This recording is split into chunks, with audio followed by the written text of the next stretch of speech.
Ladies and gentlemen, good afternoon and welcome to this afternoon's first session. So could I please ask everybody who's standing if they could take their seats. Just make sure we do a mic check. Can everybody hear me? No? Okay.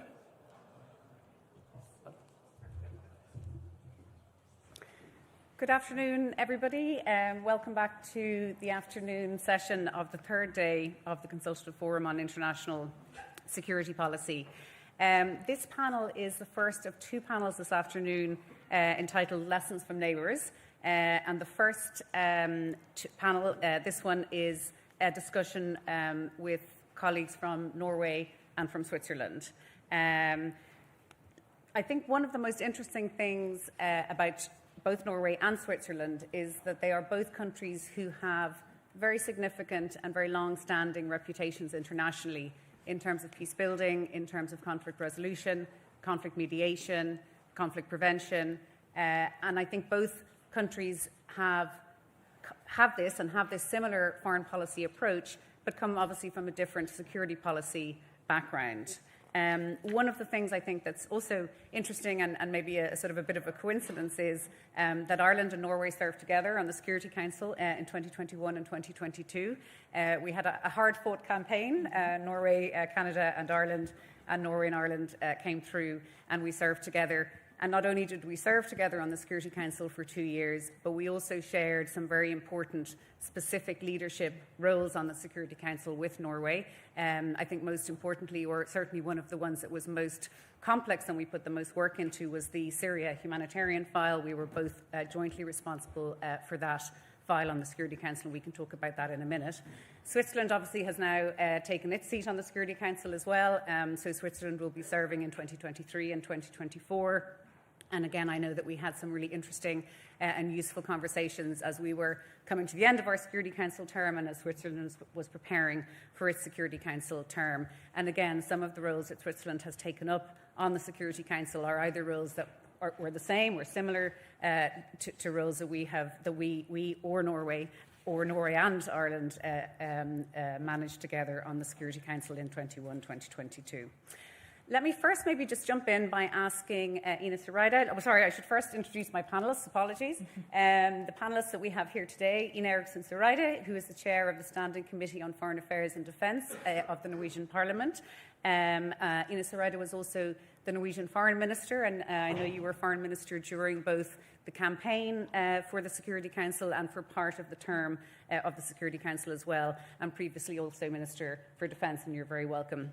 Thank you so much. You will see that I've broken up the Norwegian and the Swiss delegates, so I'm going to go next to Joachim Adler, who is Head of Defence Policy and Operations at the Federal Department of Defence in Switzerland, Dag Nylander, who is Director of the Norwegian Centre for Conflict Prevention, which is one of the main Norwegian organisations, civil society organisations supporting peace building, conflict resolution and mediation globally. And finally, I have Lauren Goetschel, Professor of Political Science at the University of Basel and Director of Swiss Peace. And again, Swiss Peace is a civil society organisation in Switzerland focused again on peace building, supporting peace building both in terms of research and normative, but also in terms of day-to-day on-the-ground support for peace building and mediation. So let me start. Ina Suraida, I'll go to you first. Talk me through a little bit where Norway's sort of historical and political focus on peace building, conflict prevention, conflict resolution, mediation comes from. Well, it has a long-standing history, as you pointed out, and it's been done through different governments for decades. And I think one of the reasons why we have been able to be seen as a good mediator and someone who is also preparing parties for negotiations and to be actually one of those who can do that with parties is because we are seen as impartial. We are seen as an actor, much thanks to Dag and the work that he's been doing both at the ministry and also now in NOREF, as a party that can actually facilitate for parties in a way that they themselves ask for. And typically, we'll see when there is a change of government in Norway, as it was in the fall of 2021, you will see that one of the things the new foreign minister says, I did it and my successor did it as well, is that the peace and reconciliation processes that Norway is involved in will continue. You will not see any change in them. And it's quite amazing, actually, because we are involved in so many different processes, typically also that can be politically a little bit sensitive, if you look at the political parties and what their affiliations are. But that has nothing to do with how it is conducted, and I think that's part of the reason why we are seen as a credible partner. We are in it for the long haul. We talk to all parties. We let the parties, of course, assume responsibility for the result. We are there also when implementation starts, which Dag also will probably say is one of the hardest parts of any kind of negotiation and facilitation. And we're also known to not asking parties whether or not they would like to have us as a mediator or facilitator, but they come to us because they see what we have done for decades. Okay. Dag, can I just go to you on that? I know that you were very involved, centrally involved in the peace process in Colombia. Norway and Cuba were co-guarantors of that process, and you were the special envoy for, as I understand it, from 2010 to 2016. So went through the entire peace process. I know also that you were fundamental and very much central in persuading, particularly, I believe, the FARC, but also obviously had the trust of the Colombian government to actually start that process and to come together to go to Havana and start those negotiations. Talk me through what you did, what it was like, what happened, how it came about. Well, thank you. I mean, it's really all about trust. It's about trust on a personal level. The people you meet, be they from government or from an armed group, have to trust you as a person, and it's about trust that needs to be built between them and the ones you represent, in my case, the Norwegian government. So yes, I was a special envoy to Colombia from 2010 to 2016, but I started working on Colombia much before that. So our engagement in Colombia as a co-guarantor, as you say, with the Cubans in the peace process, with the FARC trying to end the 5 decades long conflict in Colombia, really started with different Norwegians working with and in Colombia over a number of years, going back to the 90s. So when I started working on Colombia in around 2005, I could build on their work, and I can build on the fact that Norway have been a partner for Colombia, for the Colombian government, and for various armed groups for several years. So when there was a change of government in Colombia in 2010, in came a president who wanted to do peace with the FARC. It was easy for both parties really to look to Norway. Of course, we had positioned ourselves, had been doing long-term humanitarian, human rights, peace work in Colombia. And it really, when things started to get serious, when sort of the stars were aligned, that the conflict between the Colombian government and the FARC-EP was mature, it was ready for a mediated settlement, we were there. We had been there when things were difficult, and we were also there when the stars were aligning and all the elements were in place to start the negotiations. Okay. Joachim, I'm going to go to you to ask the same question, and then also Laurent, in terms of Switzerland. Where does Switzerland's focus on mediation, conflict resolution, conflict prevention come from? What's the sort of historical political background to it? And what does it look like in practice? So, unsurprisingly, it's of course closely attached to neutrality and its historical roots of neutrality. And I think that probably we'll come back to that, but I think that will be a difference to Ireland's neutrality, because it was basically a product of the Napoleonic Wars, and there was an interest of the great powers in Europe to have this neutral buffer zone that also provided a ground for peace mediation when there is the need for it. And I think it has helped us, this role and this neutrality, but of course it was primarily in the interest of the great powers at that time. And I think today, of course, it has shifted its character. It's not so much about this role within Europe anymore, but it's conceived more globally. Whether it has the same impact on the global, in a global context like back in the days in Europe, I doubt that. But that's probably one of the challenges that we face in the current situation and our role as peace mediator. Can I ask you also, because I know one of the things that Switzerland is particularly strong on and is known particularly for is international humanitarian law. For instance, you host the ICRC, which has a huge role in promoting international humanitarian law. Why is that a specific characteristic of Switzerland's approach to mediation, to conflict prevention, to conflict resolution? Again, I mean, I'm being probably too simply, but again, it's due to its historic roots. So, of course, it was a Swiss intervention, if you like, and it's still one of the very important aspects and factors of our foreign policy, and I think that's very important to us to safeguard our identity when it's not about only neutrality, but also about humanitarian law. Okay. Laurent, can I go to you? Obviously, you're a director of Swiss Peace.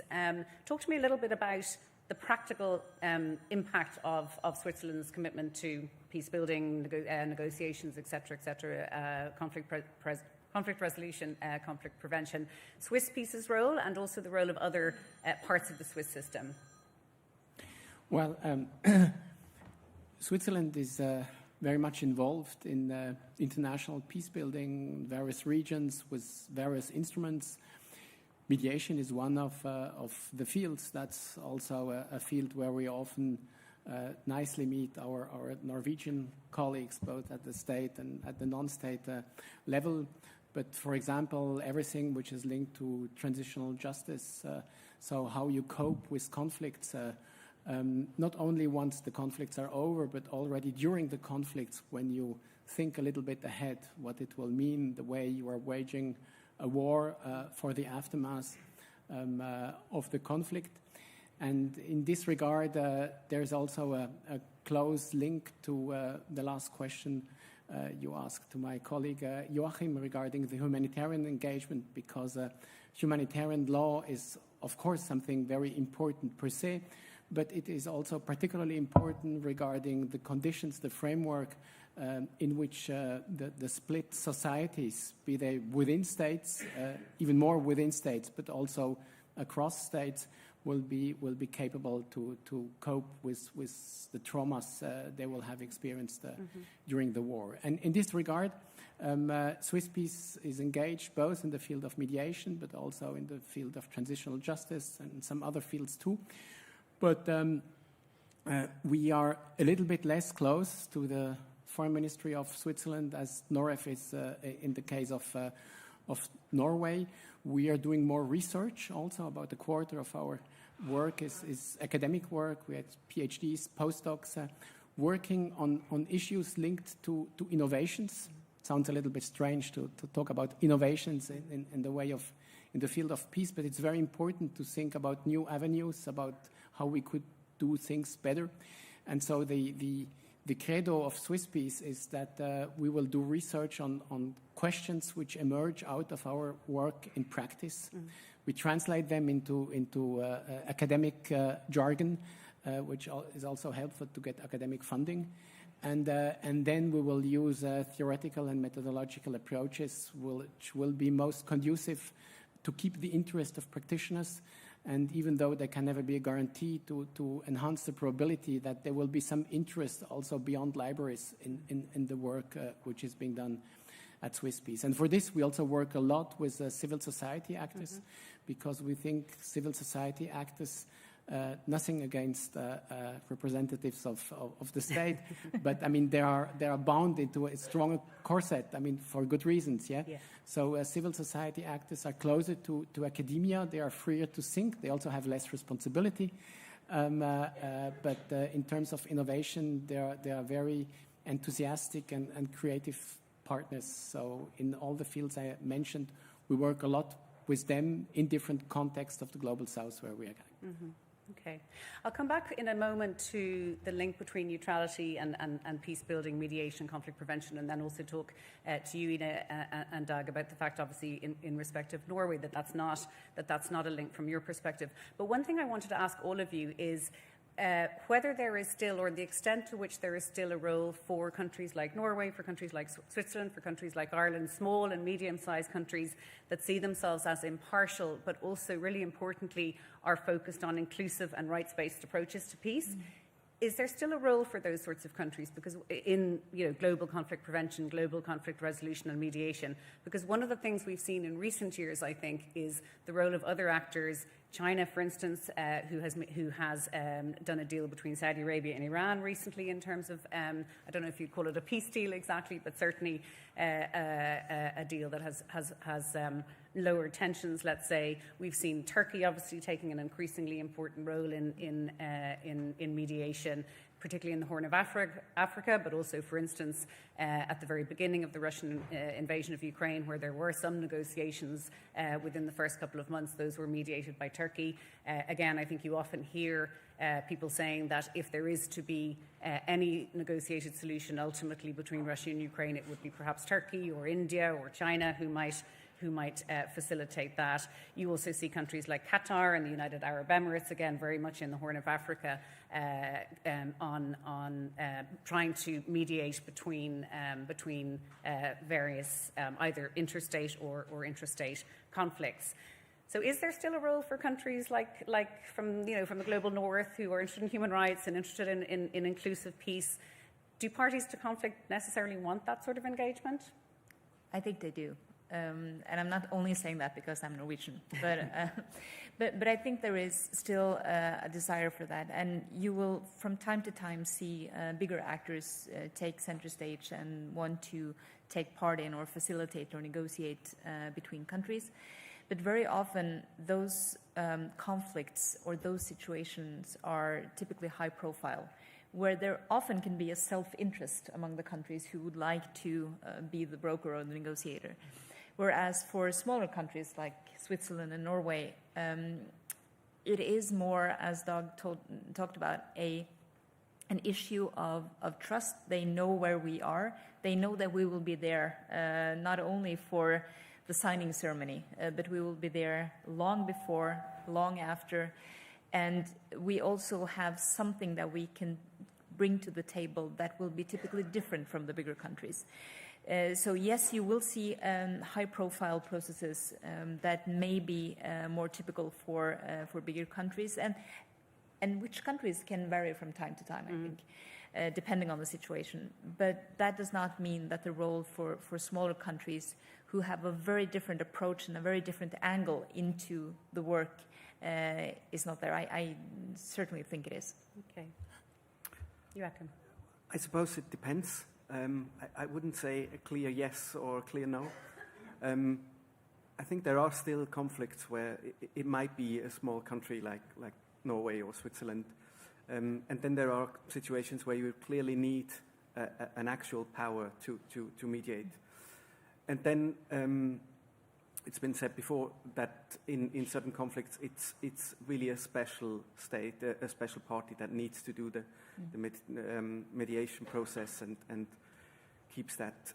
And then moreover, I think there is one concept that needs hard thinking, and that's impartiality. Mm-hmm. So I'm not sure where we're heading in terms of our neutrality. Is it impartiality in terms of neutralism, where we don't take sides anymore, or is it really the core of military neutrality? Mm-hmm. And depending on that, it affects our role as a mediator, of course. Dag? Yes, thank you. My response would be a resounding yes. There will continue to be space for us. I mean, mediation is not a new concept, obviously. It is as old as conflict itself. So what is relatively new, I guess, at least in a coordinated and coherent manner, is small and medium-sized states playing a role, far away from their shores. I think you have examples from Switzerland, you have examples from Norway in that respect. So that's mainly what is new, I guess. What is not new is that, you know, bigger actors and regional actors are acting globally or within the region, and those are examples that we've seen lately with China, with Turkey, with others. What is slightly new is that it is being called mediation, and it is being compared to what others are doing in a more professionalized modern world of mediation. So I think going forward, and we are already doing this, Norway is, you know, is always cooperating closely with these actors. And as Joachim is saying, it is central to have the right actors in place to in order to do effective mediation. Sometimes that would be China, other times with Turkey, the US, etc. But I think very often there will be a need for a smaller, impartial actor, such as Norway or Switzerland, to sort of help construct and manage this big machinery, which is a peace process. You wanted to just add in one thing? Just add one thing, because I think one of the things that characterizes many of the smaller countries and smaller actors is that we can do things that the bigger actors cannot or will not do. Typically, talk to actors who are listed or terror listed, for instance, or that has a certain policy that makes the big actors not want to talk to them. That is also the role for the smaller actors, often in close cooperation with the bigger actors, but that we can do things, and also because we've had those contacts for years and years and years. And that, I think, is going to be not less important, but maybe more important as conflicts become more complex also. Okay. Laurent, can I go to you? Are Yes. you about to put yourself out of a job? No. I got used to this role of being the last speaker. So I can first listen to what my colleagues are saying. No worries. I think in addition to what was just said, this is not only linked to the size of the countries, but it's linked to the fact that both Norway and Switzerland are no member of the European Union. And this, of course, then brings us into the position of being able to do things others are not able to do.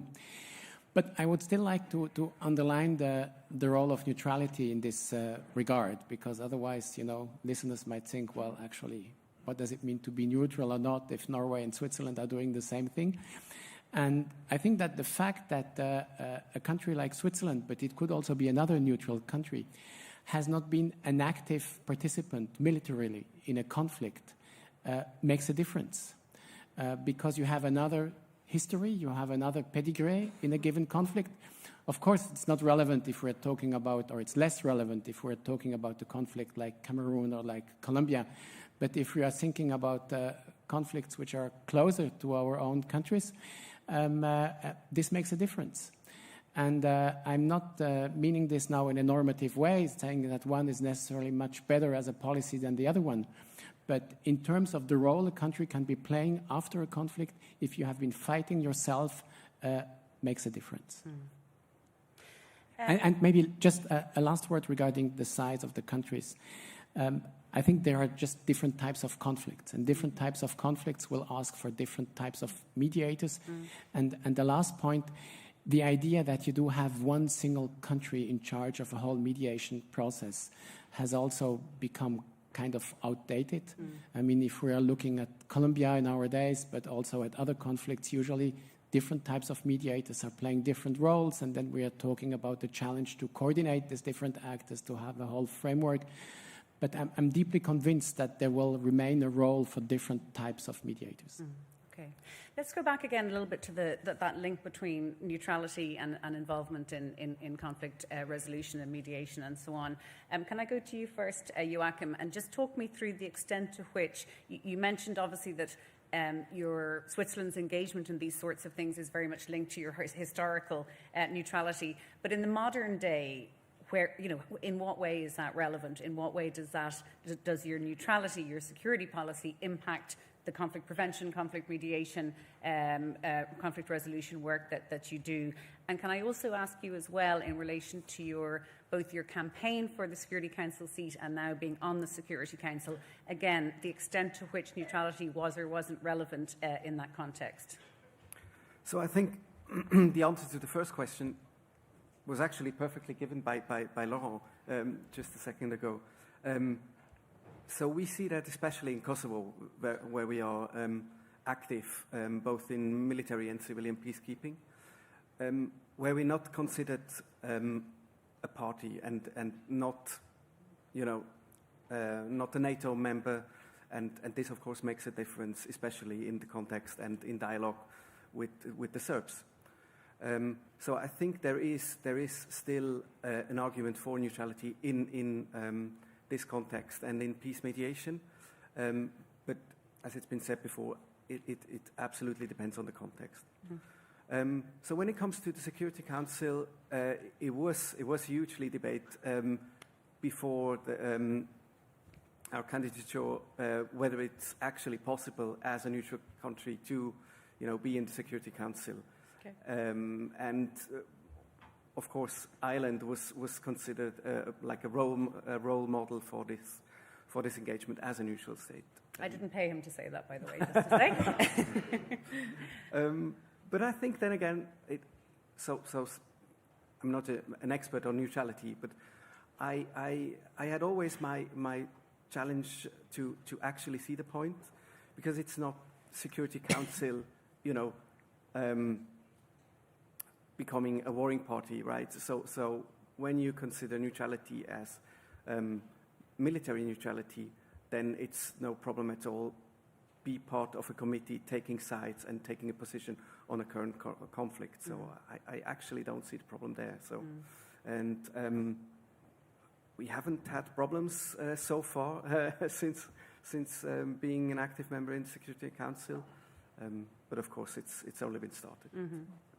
So Ina and Doug, particularly Ina, I think, can I go to you also on that? I suppose those same three questions. So Norway as a NATO member, the extent to which that has an impact on the sort of conflict resolution, conflict prevention, mediation that you can do, and also the experience in respect of the Security Council, both in terms of your campaign, but also in terms of being on the Security Council, whether NATO membership made a difference in terms of the sorts of issues that you could get involved in or the sorts of engagement that you could have.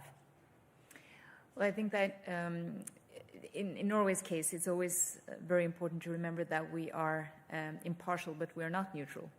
And that has two meanings. One is, of course, that all countries around us that wants us to play a part in trying to solve their conflict, they know that we are NATO members. That's actually part of our value-based foreign policy. We made that choice very clear when we, in 1949, decided to be a founding member of NATO. And that had to do, of course, with our recent history of being invaded and occupied during the war. And the second meaning it has is that we, of course, bring along a set of values when we sit together with parties around the table and wanting them to talk together. They know full well that we are going to demand inclusive processes. They know that we would like to see women at the table and so forth. So this is nothing new to the parties. And they also know that we have been engaged together with our allies in Afghanistan as one example, at the same time as we've had contact with the Taliban for the better part of the past 20 years. And that has been part of our way of discussing and trying to facilitate for things to move in the right direction. And that's just one of many examples. But I think it's important for us to, and we did that also in the Security Council campaign, to talk about the consistency of our foreign policy in this regard. And I think that's something that countries either like or dislike. I mean, they know what they will get. They know that they will get a lot of focus on human rights, on humanitarian aid. They will get a focus on peace and mediation. And they can either like or dislike. But the fact that this is consistent over many governments and shifting governments is something that also provides a small state like Norway with the necessary predictability to enter into these very complex processes. And in the Security Council, where we had, I have to say, a remarkably good cooperation with Ireland. We had a friendly and tough competition, of course, to enter into the council, But when we were there, we had an extremely good cooperation on many issues where I think the combination of the two of us and the affiliations that we have were quite important. One of the toughest things we negotiated together was during our joint penholdership for the resolution on border crossing aid into Syria. A very, very difficult issue with Russia. But the combination of us being a neighbor to Russia, not at all neutral, a clear NATO member, a clear resistance to what Russia has been doing in many places, including how they were trying to hamper the humanitarian aid into Syria. That, together with the approach of Ireland, I think was kind of a good combination, and we managed to secure a prolongation of the resolution, and by that giving aid to around 4 million people who had no other alternative and no other option than this particular resolution. And I think also it says quite a lot that a NATO country that is not neutral, and everyone knows where we stand on this, where our place in the international community is. We managed to secure 130 votes, Ireland 128, so we were quite by two. Yeah, well, I call that quite equal. But I do think that to be able to secure that number of votes also says something about the fact that as long as people know, and this is predictable, this is long term, for us, it is important to be impartial, but we are not neutral. We carry our values into everything we do.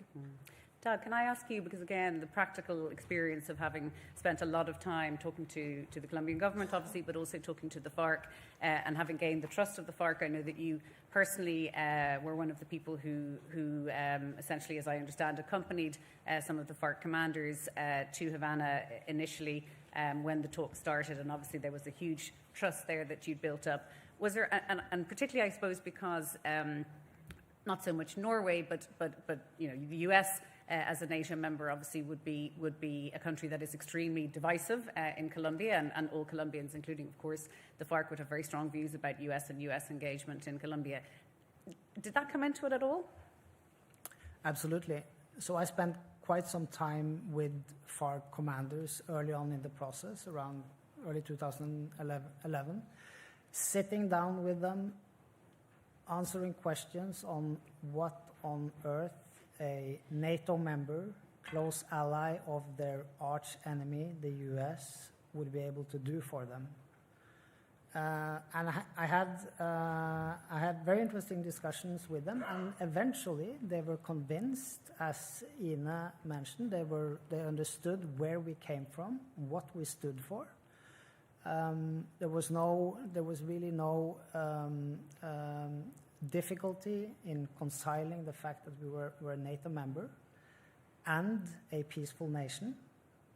They understood that, and they understood that there was an advantage for them in having a country such as Norway helping them to bring peace to Colombia, because we were close allies of the US, and that we also had a trust of the Americans that we could bring messages back and forth. A second example I want to mention is Libya, because at the same time in 2011, Norway was, as a member of NATO with the mandate from the Security Council, part of a military campaign in Libya. And this also brought the attention of the FARC commanders, obviously.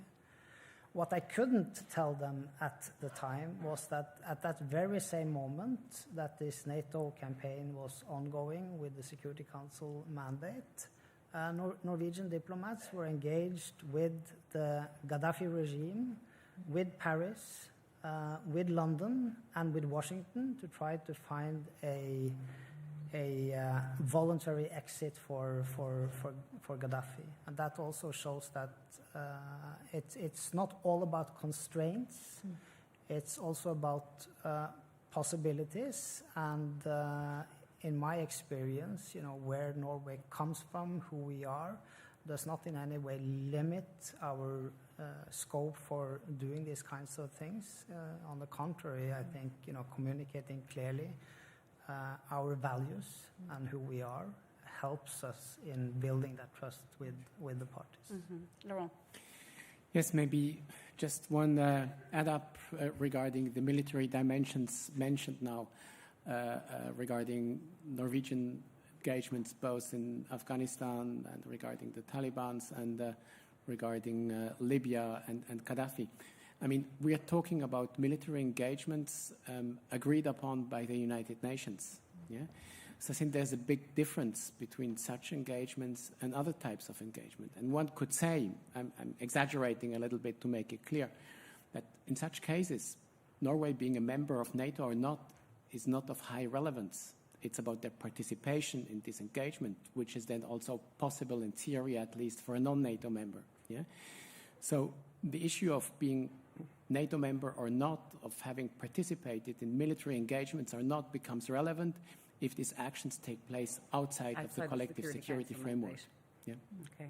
I'm going to go to the audience soon. There's loads of questions, but one other thing I just want to ask, and I'm going to ask mainly of my Swiss colleagues and maybe briefly of my Norwegian colleagues, is following the Russian invasion of Ukraine in February 2022, what has been the impact on the discussion in Switzerland and in Norway, but I'm going to focus on Switzerland in relation to security policy.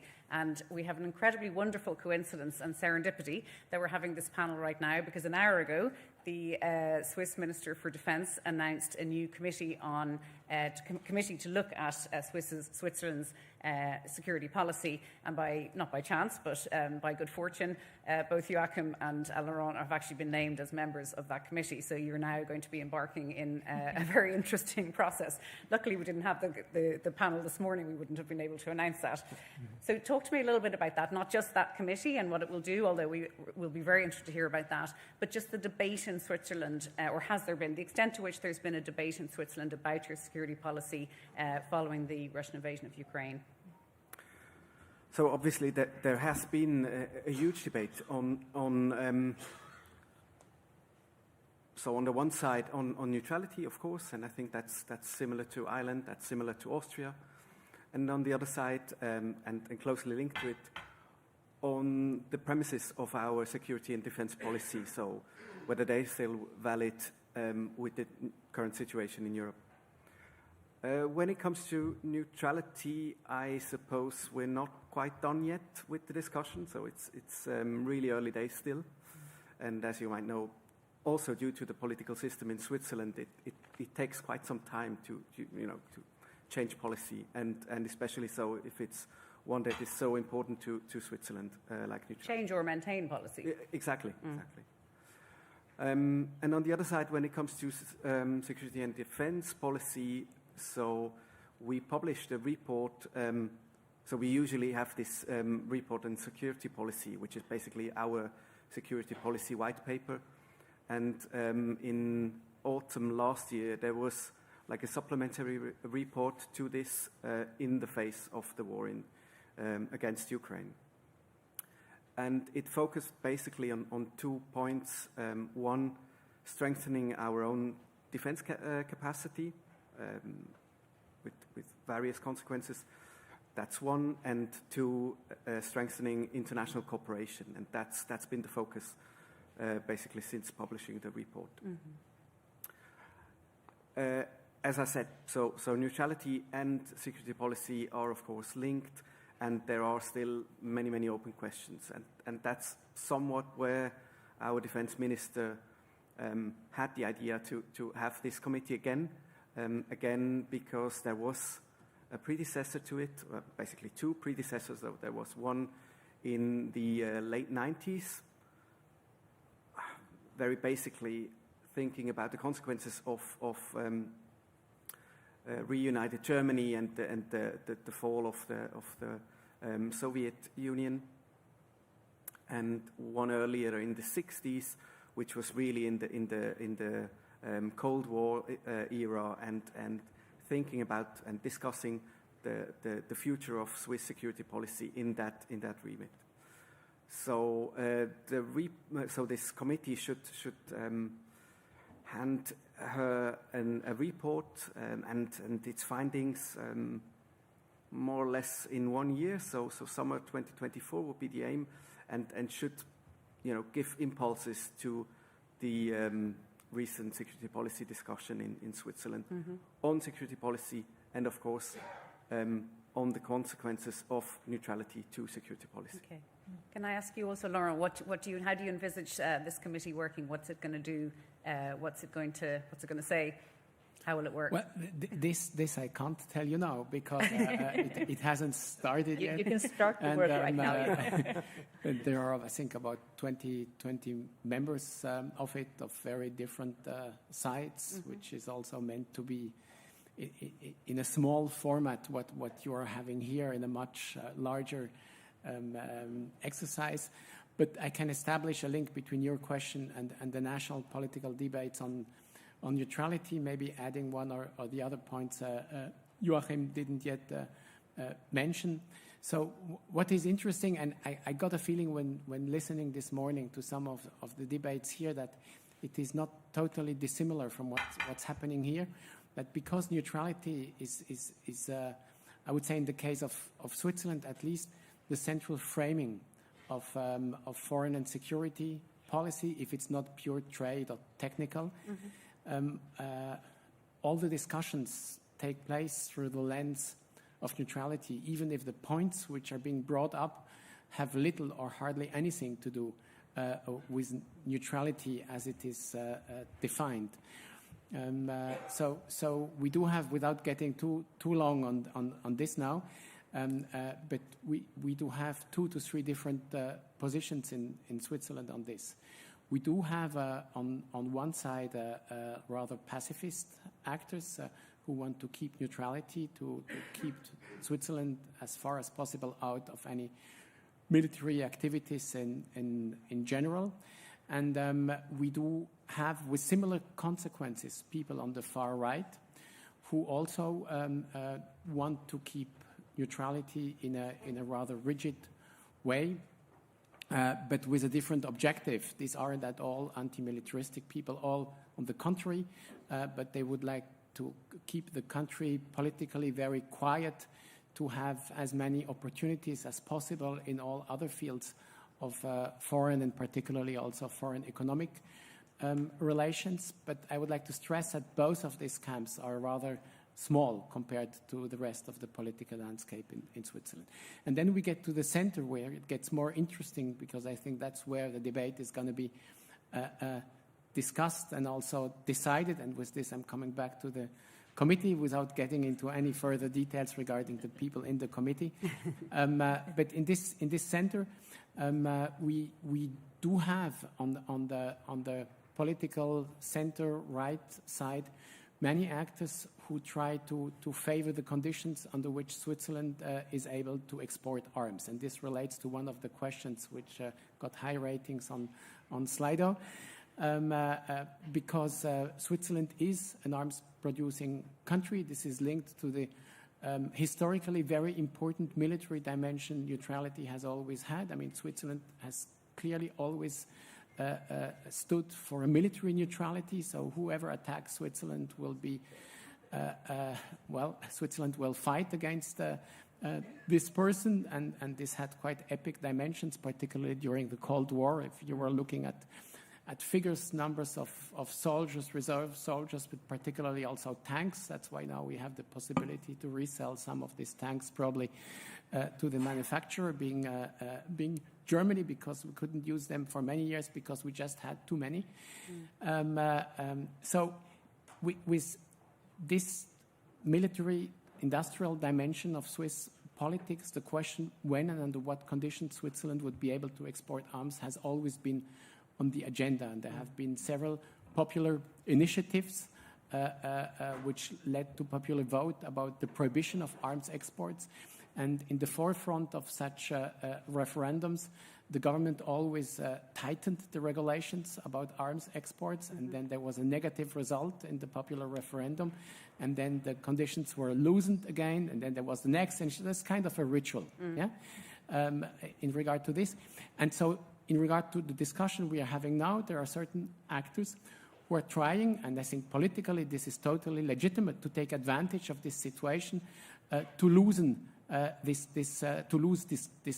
conditions again. It is linked to the war in Ukraine, but the impact goes far beyond of it, and it has little to do with neutrality. Yeah, and on the other side, we do have actors from center-left who try to find a solution in line of what has developed since the end of the Cold War and to what Joachim has already referred to, meaning that Switzerland would like to be able to act as a more responsible member of the international community whenever international collective security is working.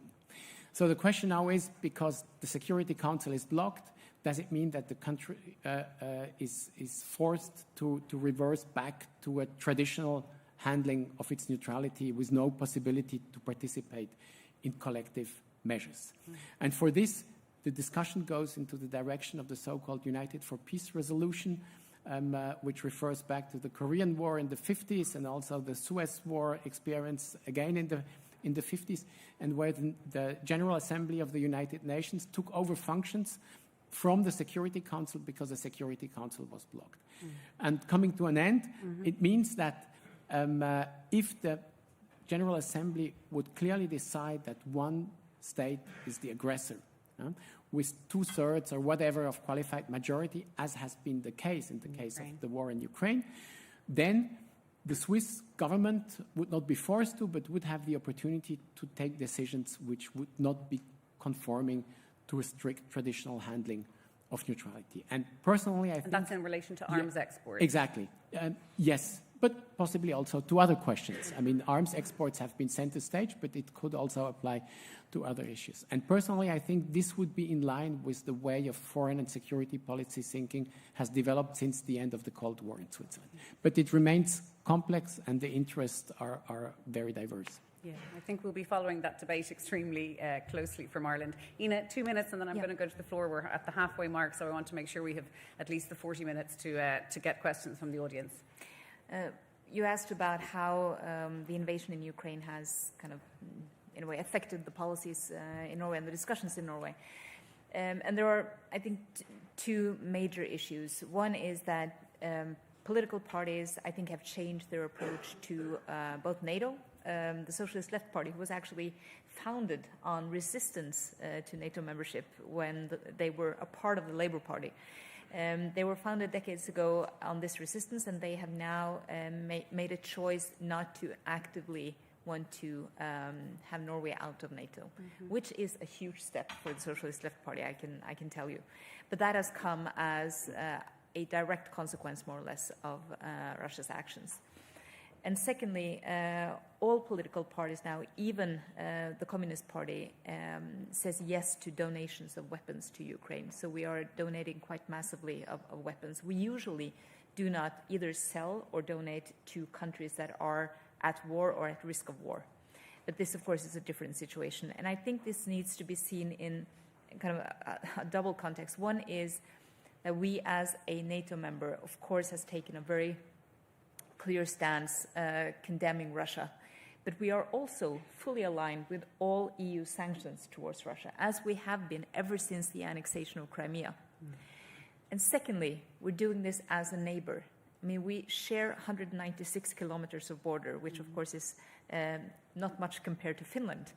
But still, for us, our NATO membership has actually been what has made it possible for us to have a practical and pragmatic relationship with Russia over all these years. We've never been at war with Russia, but the NATO membership for us has given us more space to maneuver in relations with Russia, and it's also weighed out some of the asymmetry between our two countries in size and in military might.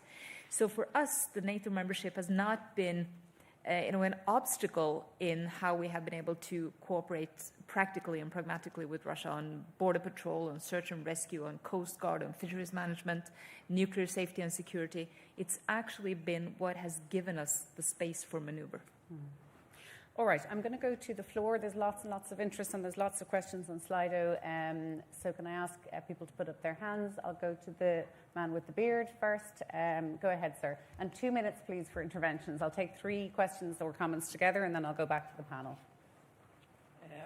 I have a few questions on in relation to Switzerland, but by way of comment, I think the chair should allow less time to the panel so that there would be more time available for the audience participation. Now, The Government of Ireland talks about military neutrality and claims not to be politically neutral. My view is that this is not neutrality, and the use of the term military neutrality is undermining our supposed neutrality.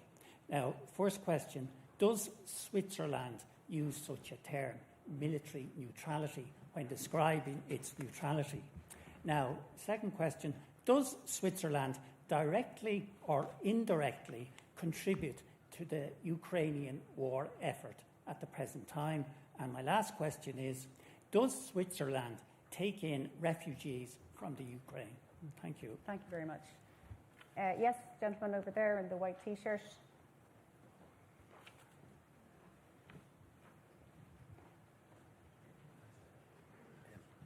Tom Criddy from the Peace and Neutrality Alliance. I'd like to congratulate our Norwegian representatives here. They, as full-time members of NATO, they have almost convinced me that you are great peacemakers and can actually influence US foreign policy. Can we expect here today for those representatives from Sweden, Norway and Finland to give us a fair and balanced view on Irish neutrality and the need for increased military spending? These Nordic countries are portrayed as peacemakers and neutral. However, Sweden is one of the world's largest arms exporter. Norway and Sweden were part of that horrific illegal US-led invasion of Afghanistan that after 20 years of occupation has now left this nation devastated, along with their ongoing support for sanctions here. More devastation. Can we call these war crimes? And my final point is a question to Norway. The international journalist Seymour Hersh has alleged that Norway cooperated with the United States in blowing up the Nord Stream pipeline between Russia and Germany.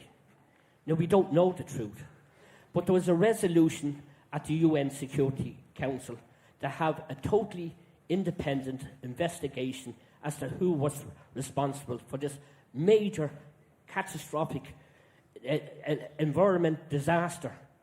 And yet our European countries would oppose this. So I'll ask our Norwegian rep, is she opposed to a totally independent investigation as to who collaborated and who actually blew up the Nord Stream pipeline? Thank you.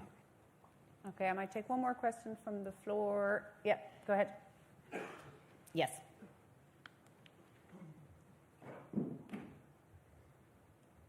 Hi, is it working? Yep. My name's Carol Forkin. I just have a question for Norway. Norway having a large quantity of oil fields, the Norwegian Navy primarily takes up the role of protecting these fields.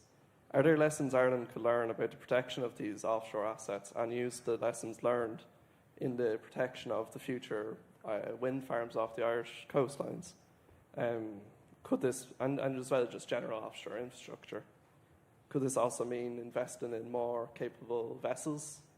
And Great, thank you very much. Okay, those three questions, I will go to Switzerland first, because I think the first gentleman asked three specific questions of Switzerland, and maybe Joachim and Laurent jump in. Joachim, I'll start with you. So the term military neutrality, is that a term that is used in Switzerland? I suppose that's the first question. The answer would be, as far as I'm concerned, no, because neutrality is always military neutrality. So we base our neutrality on the Hague Convention, and the Hague Convention 1907 is clearly concerned with war and the role of a neutral state in war, and it only talks about engaging or not engaging in war, and not about economy or whatever field there might be. Second question I missed. Sorry. Third question: are we taking refugees from Ukraine? Yes. Last year it was 75,000. I don't know the figures for this year. Mm-hmm. I think the second question was whether there's direct or indirect participation or engagement or support. contribution to Ukraine? Yes, of course, not in military support. That's clearly forbidden by the Hague Convention. But we support with humanitarian aid. We delivered like winter clothing. We delivered medication. We're now strongly supporting humanitarian demining. We're just in the process of delivering one of these demining machines. So yes, we're strongly supportive. Okay. Laurent, do you want to jump in? Yes, I'll just add up on the first question, assuming that the person who asked the question and myself, we disagree, but I think this is part of such an exchange here. So there are different interpretations of neutrality beyond the military core. Yeah, what should neutrality entail? Not where should it start? I think that's clear. That's in the military realm. But where should it stop?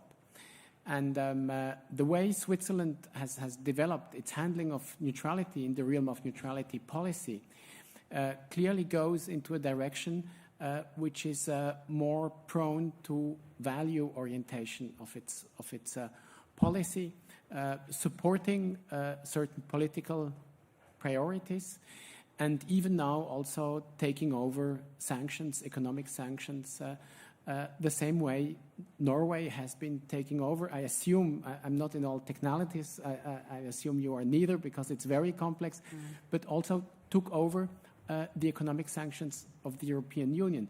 And this is also an interesting comparison because even though Norway is member of NATO and Switzerland not, we are both, as I mentioned before, not member of the EU, and we both took over these sanctions because we are part of the European economic space, but also because we are part of the European political and value-oriented space. And I fully concede that there can be very different interpretations and priorities regarding these values, but Switzerland doesn't see neutrality as one would use the German expression, Gesinnungsneutralität, that actually because you are neutral, you have to think in a certain way.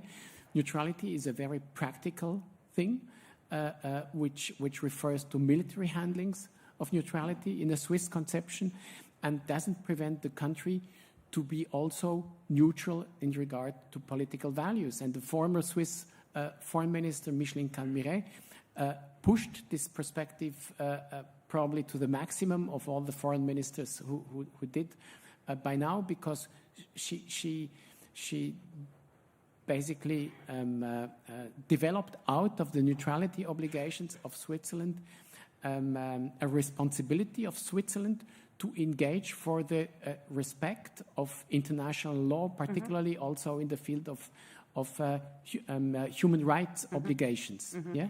So Switzerland, because it was a military neutral country, to use the expression, had the obligation to particularly engage for the defense of human rights and other values linked to international law. No, okay. Ina and Dag, can I ask you to address some of the questions in respect of Norway? Absolutely. And I also fully respect the right to disagree and to pose questions of different kinds, but Norway did not blow up Nord Stream, not alone and not in cooperation with anyone else. And any investigation will show that. There are investigations going on. And of course, further investigation would be welcome because I think everyone wants to find out exactly what happened with Nord Stream, but it was not Norway. And that also brings me to your second question behind there on the pipelines. And it's a very good question because I think we have all needed to, in a way, recalculate a little bit what the risk and the threat perception and picture looks like at the moment. We have over 8,000 kilometers of pipelines. And of course, they are extremely important at the moment because they are providing gas to Europe, mostly. We are now the biggest provider of gas to Europe, and Europe depends on us providing for the energy needs of Europe.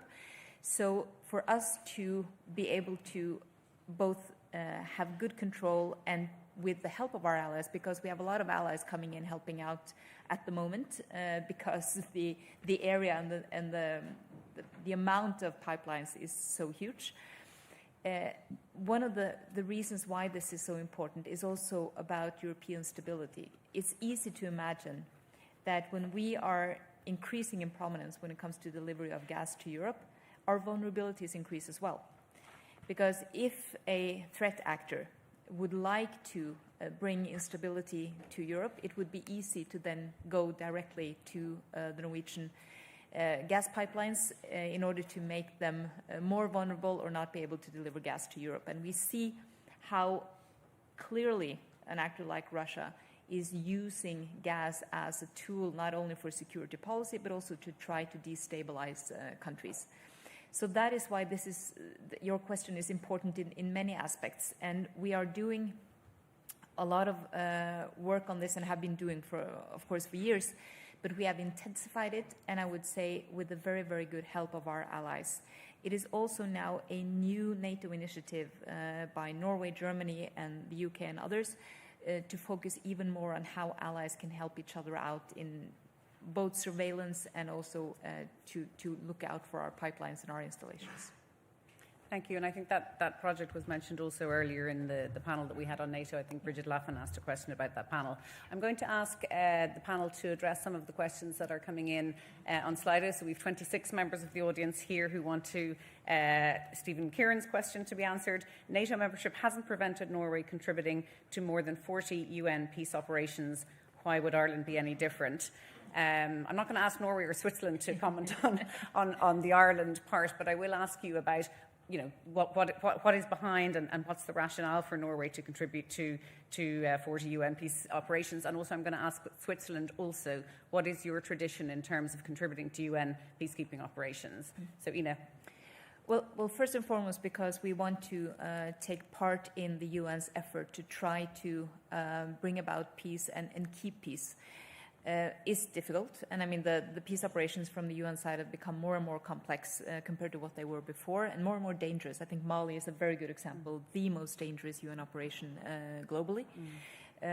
But we have always, and again regardless of governments, had as a very clear policy to contribute to UN peacekeeping operations whenever we can, and of course try to use some of the advantages we have in that regard. And one of the things I did also in my time as defense minister was to, together with other countries, initiate a rotational scheme for making sure that the Mali operation had transport aircraft.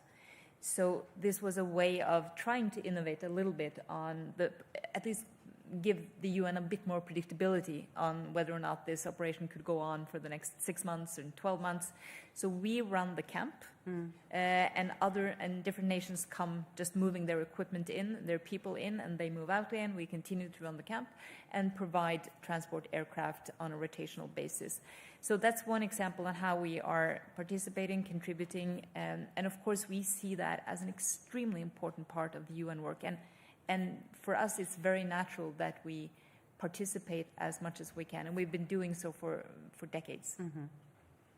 Joachim, Switzerland and peacekeeping. So we have been active in peacekeeping, not as active as Ireland, of course. I'm talking about military peacekeeping now.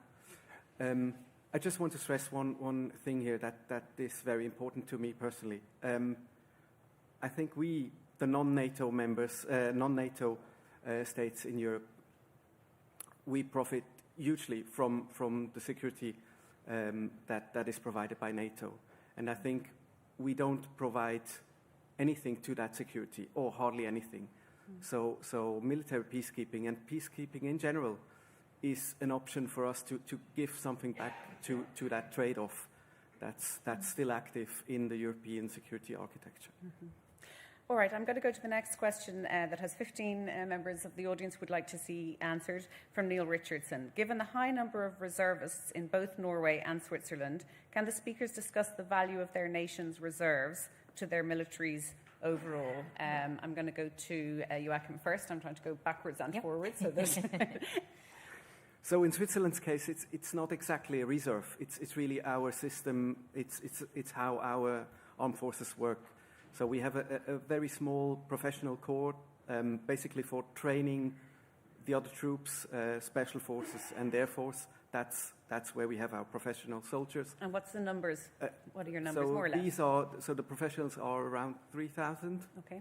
So that's not like an active corps, right? So it's really only for training purposes and specific tasks. And all the rest, so we're speaking 100,000, is like this what we call in Switzerland the militia system. Okay. So they do military service like 3 weeks a year, and all the rest of their time they are following their usual day jobs. Okay. Ina. Well, it's a very, very interesting question, and I suspect that when the new long-term plan for the defense forces comes out next spring, use of reserves will be put on the agenda again. It has been for the past 2 long-term plans as well, but I think the need and necessity is even greater now. And what I think is quite interesting in the Norwegian model is that we have conscription. And we have a gender-neutral conscription, so that girls and boys alike are called to conscription. And when we invest in young people, we would of course like them to stay on in the armed forces, either as professional soldiers, because they take a lot of education in the armed forces, and that's important to keep, or as part of the home guard, or as a reserve. And I think the use of the reserve force is something that is going to be increasingly important, and to do it in a very systematic way. Having said that, for smaller countries like Norway, it is also an issue that many of those who are typically in the reserve, and those partly also who are in the home guard, they have civilian jobs who will also be extremely important in a crisis and war situation. They could be doctors, they could be logistical workers, they could be anything that will also be needed in a crisis, because the armed forces depend heavily on civil society. So this is an issue that I think we're not finished discussing, but it's an extremely interesting and extremely important one that I think will go on in most countries now in the years to come. Can I just ask you, Joachim, when you say that there's 100,000, you've 3,000 professional soldiers and then 100,000 in what you call your militia, is that through conscription? So is that voluntary or is that mandatory? No, it's conscription, yeah. It's conscription. Yeah. Okay, so both countries have mandatory military service of one type or another? Yes. Also gender neutral you have for women and men? No? No, just not yet. Okay, very good, thank you.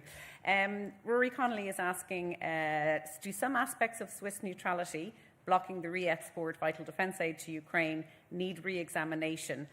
Is such obstructionism equitable to complicity? So in other words, is the fact that, I'm assuming that's really about the fact that I know that Switzerland has not enabled or allowed countries like Germany and Netherlands, I think as well, to export or provide Swiss-made weapons to Ukraine. Can you comment on that? I'm going to ask you first, Laurent, to comment. Yes, there is a discussion about this, and this is actually the question which spurred the discussion on neutrality I slightly developed in my preceding comment regarding the different positions about neutrality. So though it's very political, it's very complex. And I'm making this contradiction because politics tends to be about, black and white, certain issues. This issue here may seem to be black and white, but it's rather complex because it's about neutrality on one side and the law on the export of Swiss arms on the other side. And to a large extent, there's no connex between the two of them, because the law about the export of Swiss arms was made in regard to basically countries which are not at war in the sense of international war. It's about political regimes who are not perfect in terms of human rights and democracy, and it's particularly also about situations of civil war. And for this, certain laws certain legal dispositions were elaborated. And within this law, there is also a stipulation that if arms were exported to a certain country, the re-export will only be possible if Switzerland agrees to it and under certain conditions. But this was made in regard to not the constellation as we have it in the war between Russia and Ukraine, but the other situations. So in theory, if we wouldn't have such a law about the export of arms, no one would be caring in Switzerland about what happens with the arms which were exported. And I assume certain people, particularly some persons in the federal administration, would be extremely happy. And I'm not thinking about Joachim now, I'm thinking about the persons who have to deal with economic issues, who are in charge of sanctions and the application of sanctions. Now, this has become a problem because usually, I mean, when we had a traditional war situation, it was clear that Switzerland wouldn't be exporting arms because of neutrality, yeah, and the military core of neutrality, which is forbidding this. And with this, I'm coming back, and sorry for the lengthy answer, I'm coming back to my preceding comments. The idea now is in Switzerland that we would try to find a way regarding the situation we have in the United Nations, where even though the Security Council is blocked, a large enough majority in the General Assembly would allow to bring the country into a situation in which it could still allow for actions which otherwise would be prohibited by neutrality. So to cut it short, basically, I agree this is a difficulty. Okay, thank you. Scott Fitzsimon's question, I think this has been covered, the extent to which Norway's long-standing NATO membership undermines their chances of being asked to mediate conflicts. I think we've discussed that quite significantly already. I'm going to go to Liam Fannon's question. As a fellow neutral, how does Switzerland view NATO's objectives in the context of European security? Essential, benign, or nefarious? Now, I'm going to ask you, I'm not going to, obviously there's two of you here and there's lots more than two people in Switzerland, so my assumption is that there are different answers depending on what side of the spectrum you come from politically in Switzerland, but maybe give me a sense of what the conversation is in Switzerland around that, or what views are across the board in Switzerland or across in different parties in Switzerland. So I personally, I've touched on what, in my view, we owe to NATO, and I think that answers largely the question. There is clearly the intention of strengthening international cooperation. I've alluded to that. And we've also realized that for Switzerland, there are basically two equal options, NATO and EU. Since we're not a member of either, we're basically free to choose what helps us most. And we've realized when it comes to defense and security policy, then it's going to be NATO first and foremost. Of course, there is potential with the EU as well, especially in PESCO projects. But largely, it's about NATO when there is a need in defense. So of course, there is also a NATO skepticism present in Switzerland. I don't think it's coming from a pacifist perspective all too much. There is an aspect in this, of course, but it's probably larger due to a very rigid interpretation of neutrality and clearly wants to cut the ties to NATO as far as possible. Mm-hmm. I know obviously we heard in the last panel that similar to Ireland, you're a member of Partnership for Peace with NATO, and I understand you have just renewed your partnership to extend some of the areas. Can you talk to me about what areas Switzerland has specifically focuses in terms of its partnership with NATO? So of course, the most important focus is still and has been interoperability, and that has become even more important since we're now talking about defense cooperation. But we try to, seek the niches where we can contribute something to NATO as well, and not only take what's been offered to us. And so one is resilience and crisis management, another being cyber capabilities. So these are the remits where there is not such a tight bond of neutrality that's hampering cooperation. Mm-hmm. Laurent, do you want to comment on that? Benign, nefarious, or essential? Are there other views in Switzerland apart from the one that Joachim mentioned? Yeah, I mean,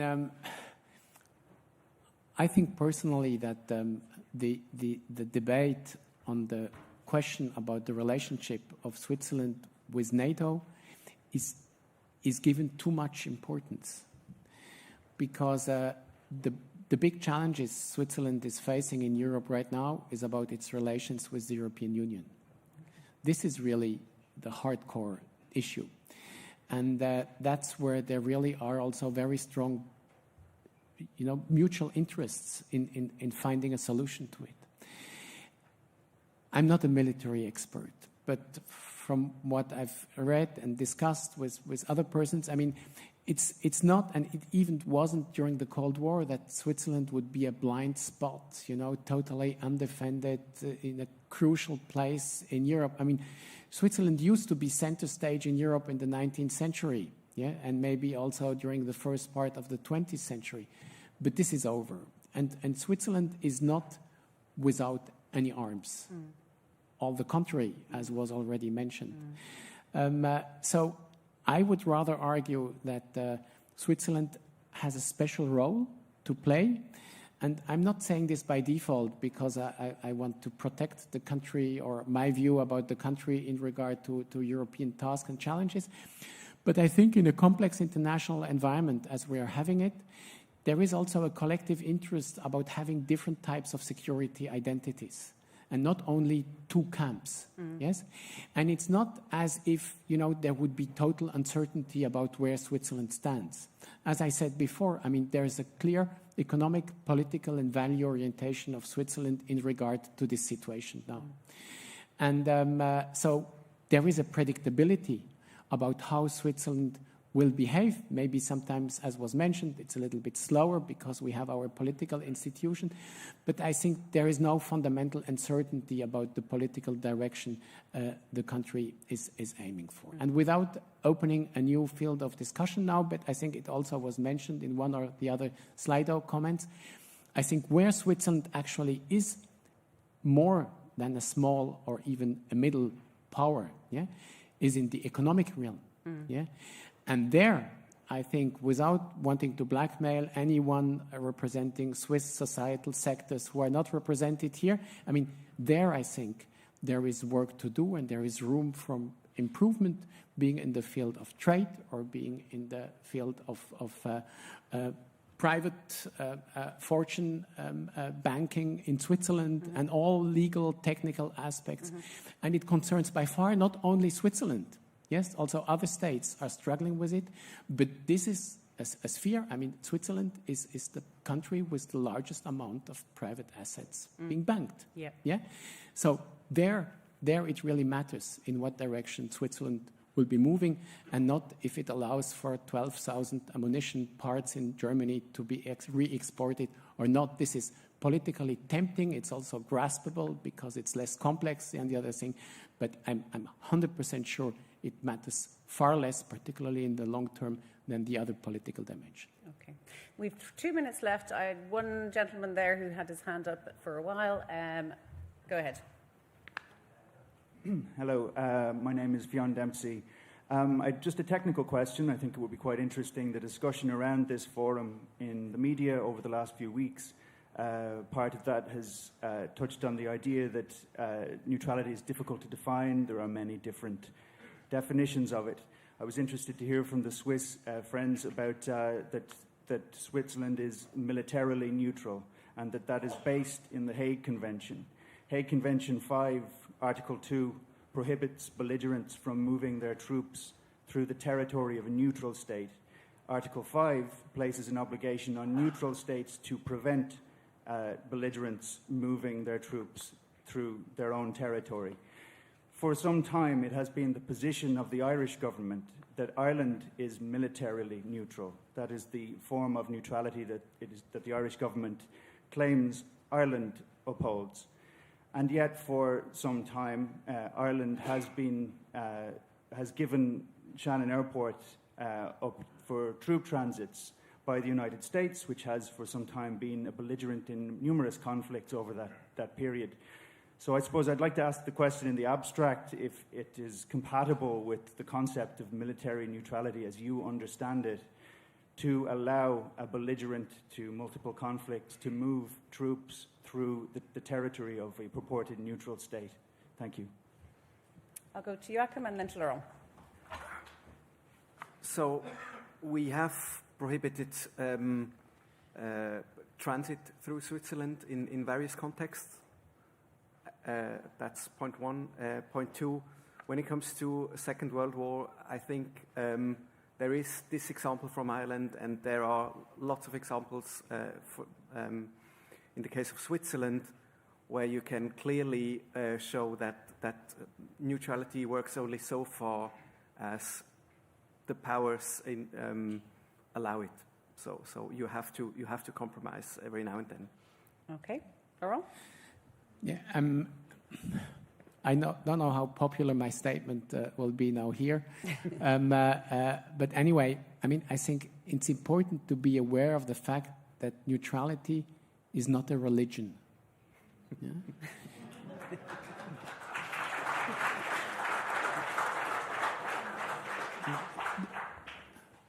It was at least partly popular. Neutrality is a foreign and security policy concept, and it has to be handled in the interest of a state. And saying this doesn't mean that neutrality is only about opportunistic foreign and security policy relations, or it's pure Machiavellism. Because I think all foreign and security policies always also include certain value normative elements. And neutrality is particular as it includes particular such values and norms in regard to the entanglement, non-entanglement of a country in military conflicts. But it has to be adapted always to certain contexts and situations. And in the end, it's about the interest and the survival of the country. So for me, it's clear in our days, and I think it's always different, but it may be a little bit similar for Ireland. I mean, in our days, neutrality is less about the survival of our own countries. It's more about the definition of our place in the world, and also about certain dimensions regarding the contribution we can make for the world and in given conflicts through this concept of neutrality. And this is then up for politics. This has been a really, really interesting discussion. Thank you so much, Ina Sarayda, Joachim Adler, Dag Nylander, and Lauren Gutschel. I'd love to have another hour with all of you and the audience, but we are now going to take a coffee break. I'm looking at my floor manager to tell me what time I have to tell people to come back at. 4 o'clock. 4 o'clock. So we have a coffee break now. You're back in the room at 4 o'clock. Thank you very much.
We're going to move the podium slightly.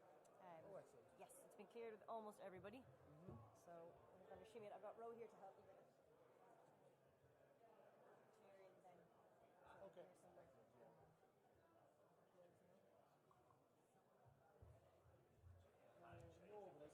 I think this gentleman No, we're just moving it down slightly because we need to keep He's there Sunday all the way through.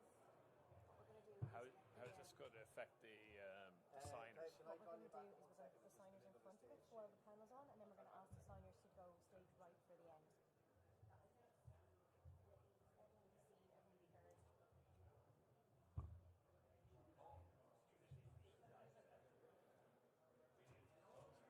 Yeah. Okay, I'll get all the... I believe numbers are down for tomorrow, so we're going to lose at least one row in the centre. Or if the numbers are really down. Is that enough? We'll go back more. I just want the signer to be comfortably... That's comfortable, isn't it? And let's go here. Lovely.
Okay, ladies and gentlemen, we're about to start the second session this afternoon, so if we could, everybody in their seats and people from outside, please come in, and I'll hand over to the moderator.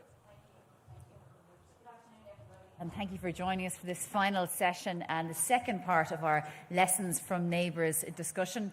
And we're discussing the situation with Finland and Sweden, two EU member states that, as a direct consequence or in response to the full-scale invasion of Ukraine, decided to jointly apply for NATO membership.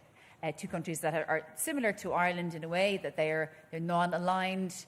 In Sweden, there's probably a bit more of a veneer, there was of neutrality, but certainly in Finland, a country that had engaged in NATO and other missions, but very much a non-aligned country.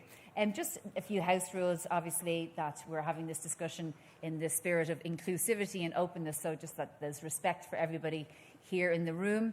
And you know, I'm sure, how to work Slido at this stage, so I'm looking forward to your comments and your questions. And I'll introduce our brilliant panel.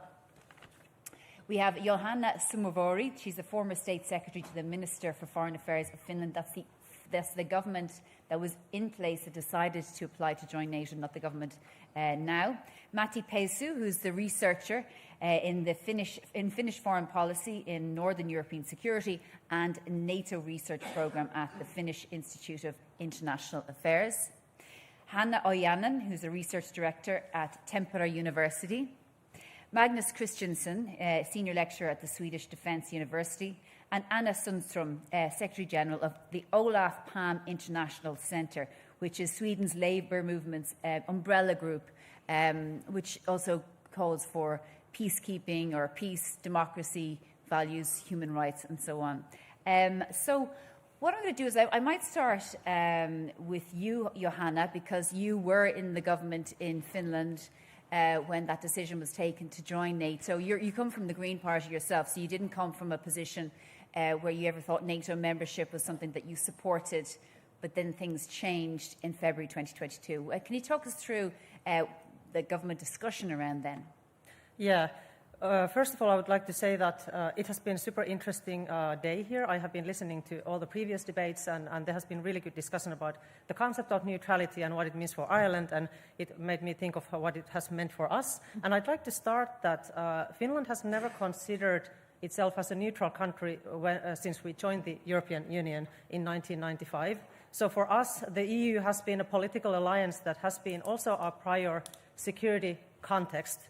And we have been taking really seriously the EU treaties and also the so-called solidarity clause. So we haven't really, after that, considered ourselves as politically neutral, but we have been military non-aligned country, which means that we haven't been members of the NATO or any other military alliances. However, we have been, for example, members, or we have been cooperating with the NATO in the Partnership for Peace program since 1994, and we also were part of this enhanced cooperation of the NATO. So it has been many experts have argued that before Finland applied for the NATO membership, we were as close to NATO as a partner as any non-member can be. So it wasn't really something completely new to us to discuss this, even though I have to also say that the public support, the general public support for the NATO membership of Finland before 24th of February was 28%. So the public opinion started to shift really quickly. Week by week, the number was increasing, and today the NATO support for the NATO membership of Finland is more than 80%. Every week it was getting bigger, even before government was in full swing with outlining our white paper on changes in the security environment of Finland. And I want to say something about that process, because that was very in a key role in Finland. The public opinion changed really quickly, and then politicians, because they are also reading the environment, and they're actually around the best information they can have. They also started to ponder really quickly how to assess the situation, this new situation for Finland. We have more than 1,300 kilometers of common border with Russia, who had just invaded their neighboring country. So we decided to make a kind of thorough and quick white paper on security changes in the security environment of Finland. And because we have this so-called comprehensive security approach, we didn't only look at situation on the borders or military security. We had this comprehensive approach where we looked at different aspects of this war, how it might impact Finland in various sectors. We looked at economic security and economic resilience. We looked at security of supplies. We looked at psychological resilience and that kind of things, and our current military partnerships, and different options that Finland might have to deepen those partnerships. So we kind of wanted to be very thorough in that thinking, and the process was it was very thorough in a way that there was government involved, the president of the republic was involved, the parliament was involved, and the civil servants, of course, and the different think tanks were making their analysis on a daily basis. So I would say that the whole of society was in this process, more or less. And having this history we have people who are still alive who remember they have had relatives in the previous wars. I think for Finland it was not a difficult decision in the end. And having said that, now when we are full members of the NATO, there is certain kind of trust in society and the concept of our foreign and policy line, which is still remaining. The kind of core of it will remain even when we are the NATO country. The EU is still our prior security context and political context. Now we are military aligned with the NATO, and we still want to be committed in other kind of endeavors. And as Finns, I know this might sound cheesy, but we have been ranked as 6th happiest country in the world according to the United Nations. And it doesn't mean that we feel happy every day. It means that certain things in society works well. We have created relatively well-doing modern Nordic society, welfare state that invests in education and social mobility and wants to create the kind of environment that anyone, regardless of their social background or economic background, can become someone to fulfill their dreams. And this is something that we don't want to lose. So when we get concerned about our security, we know what we want to defend. We want to defend this way of life we have in Finland. We want to defend these opportunities that we can create in this kind of society. And that's why I argue that the NATO accession process for us was in the end very pragmatic choice. I want to be honest, I haven't been supporting Finland's NATO membership my whole life, but when we have had this so-called NATO option, I have also been having the opinion that if the security situation changed dramatically, we have to keep the power to decide about our own partnerships in our own hands. We have to have always our own space for maneuver. Whether we form alliances or not, it has to be in our own hands as a sovereign state. And for us, this NATO accession process was a very pragmatic one, and it doesn't mean that the other values we hold in society are lost. They're still there. So that's what I want to say. Thanks. Thank you. And Matti, in terms of consultation, though, with the public, I mean, I suppose people could see the brutality, the magnitude of the war, and the fact that Finland obviously has that border, 1,340 kilometres, so the proximity.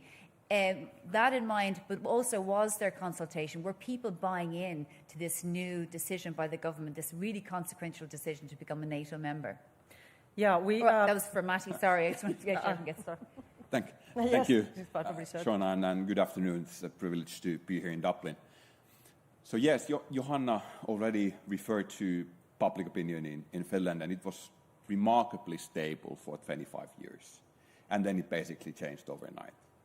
And one cannot underscore this enough how big a deal it was. It was a big deal for the process. It was a big deal for the elite and decision makers. Of course, there was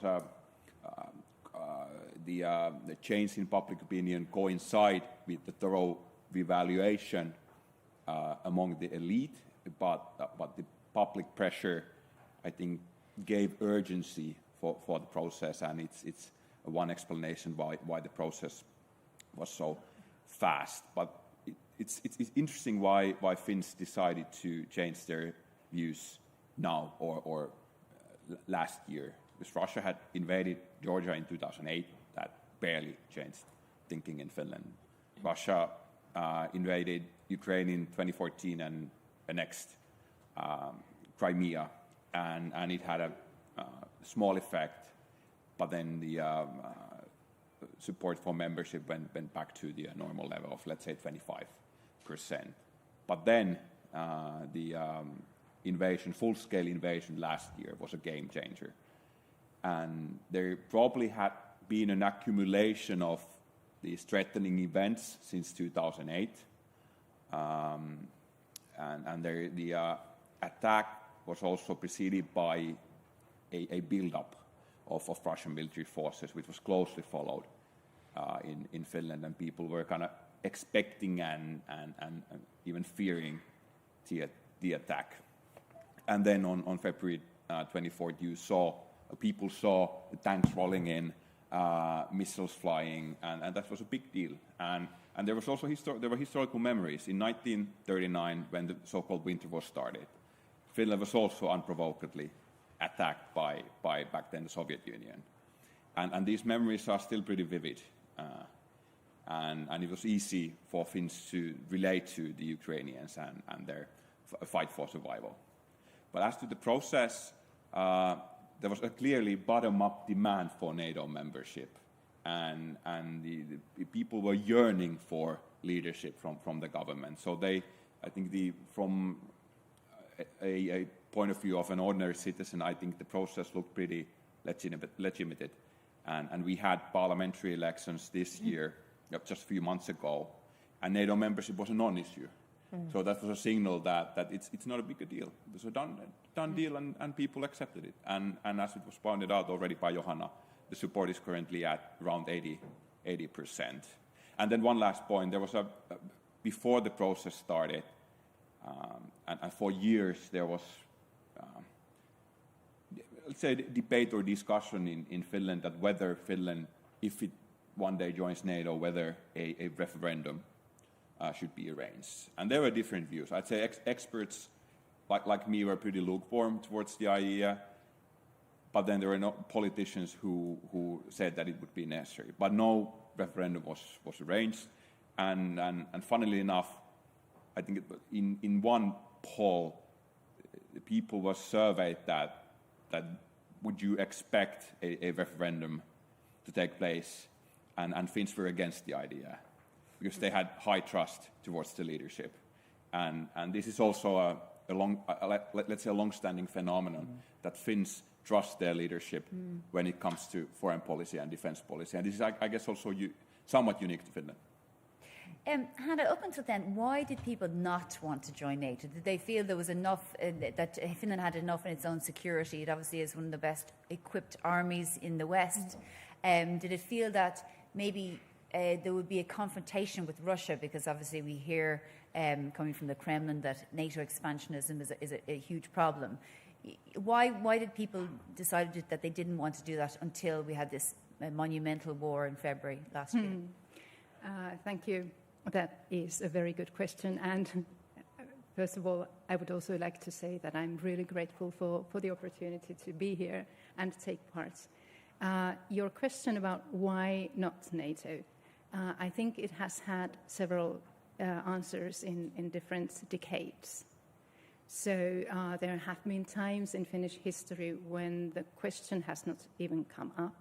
And then there have been times in which it has actually been debated. So we have had discussion on NATO coming up every now and then, once in a decade at least, if not more often. Just move a little bit closer. Sorry, and always in a slightly different context. So sometimes it might have to do with Russia, but sometimes it has to do with, for instance, the United States or something that NATO has been doing. My colleagues here referred to the opinion polls. There have been opinion polls over the decades all the time, and we have seen some changes related, for instance, to the fact that when NATO has been involved in some operations that have turned badly or that have not been fully legitimate for the entire international community. The Finnish opinion on NATO has tended to fall and then go up again. So different reasons really in different times. So it has always been a very kind of, how to say, a vivid, a living topic, not something that wasn't there and then suddenly it appears. Magnus, Sweden is not yet in NATO, unlike Finland, which joined a short time ago. There is a belief that maybe at the summit in Vilnius next month that might happen, but for the moment it's not there yet. But talk us through the discussion in Sweden and how the government decided to jointly apply with Finland. Well, I think, first of all, I should say that I don't represent the Swedish government in any way. But I think it's important to stress that Sweden's journey into NATO didn't start from a point of neutrality. Back in 2009, there was a sort of center-right agreement that Sweden's doctrine was that of solidarity. And solidarity is the opposite of neutrality, because it means that before there is a conflict, Sweden declared that it would take a stand for its European neighbors. So that allowed Sweden to be a very active member in the European framework, but also somewhat hyperactive partner to NATO, taking part in all the defining operations in the Balkans, in Afghanistan, and also in Libya. In the case of Libya, unlike many of the NATO member states. So Sweden, and basically I think that there was no real push for membership, even among the parties. Between 2006 and 2014, there was a sort of a center-right government, but there was really no drive for NATO membership, just because being a partner to NATO allowed Sweden to, as we heard before, the Partnership for Peace is a smorgasbord of different opportunities. And since there was no public opinion, there was no real drive for membership. But then there were three factors that actually slowly pushed Sweden closer to NATO. The first one was, of course, a Russian threat. I think that's the basic rationale for joining a military alliance. There's a threat that you can't handle by yourself. So in 2008 and 2014, this was, I mean, what happened was that interstate war was back on the agenda. And while you can actually contribute to international crisis management without being a member in NATO, Article 5 is sometimes it's there's an analogy with pregnancy. You're either in Article 5 or you're not in Article 5, and so that actually created a cost for being outside NATO, and that was something that was new for the security policy elite in Stockholm. Mm-hmm. They couldn't really take part in all those discussions about sort of retaking defense planning and sort of going back to Article 5. And then the final part of the puzzle came after February 24th, and that related to the leadership in the social democracy. Because you cannot, the center-right parties were for NATO, but the Social Democratic Party, which is the main party in Swedish politics, the biggest party, and you cannot join a military alliance without having some form of national consensus. And that didn't happen until after February 24th. Mm. So, I mean, there are many. This is research in the making. There are many details about this. I'm not sure that you're really interested in all those details. But when I try to explain this to an international audience, I refer to the fairy tale of the three little pigs. So basically, I have the little Pfeiffer pig who didn't really build his house, and when the big bad wolf came, he actually rushed over to the fiddler pig, the Finnish pig, who actually built a slightly better defense. But the calculation was still too poor. And then the fiddler pig actually took the Pfeiffer pig and rushed up to the practical pig, who built a solid house together with 29 other pigs. So basically there was this, the push for the social, that's my view, the push for the social democratic leadership, and that was actually a quite small number in cabinet, was that if the Finns are going to join, the situation is going to be very difficult for Sweden, because if there is a war in our part of Europe, Sweden's going to be dragged in from the beginning because it's impossible for NATO to make defense plans for Finland and the Baltic states without using, in some form or one form or the other, Swedish territory. So then sort of the rationale for having this freedom of movement as a military non-aligned party disappeared in the eyes of the government.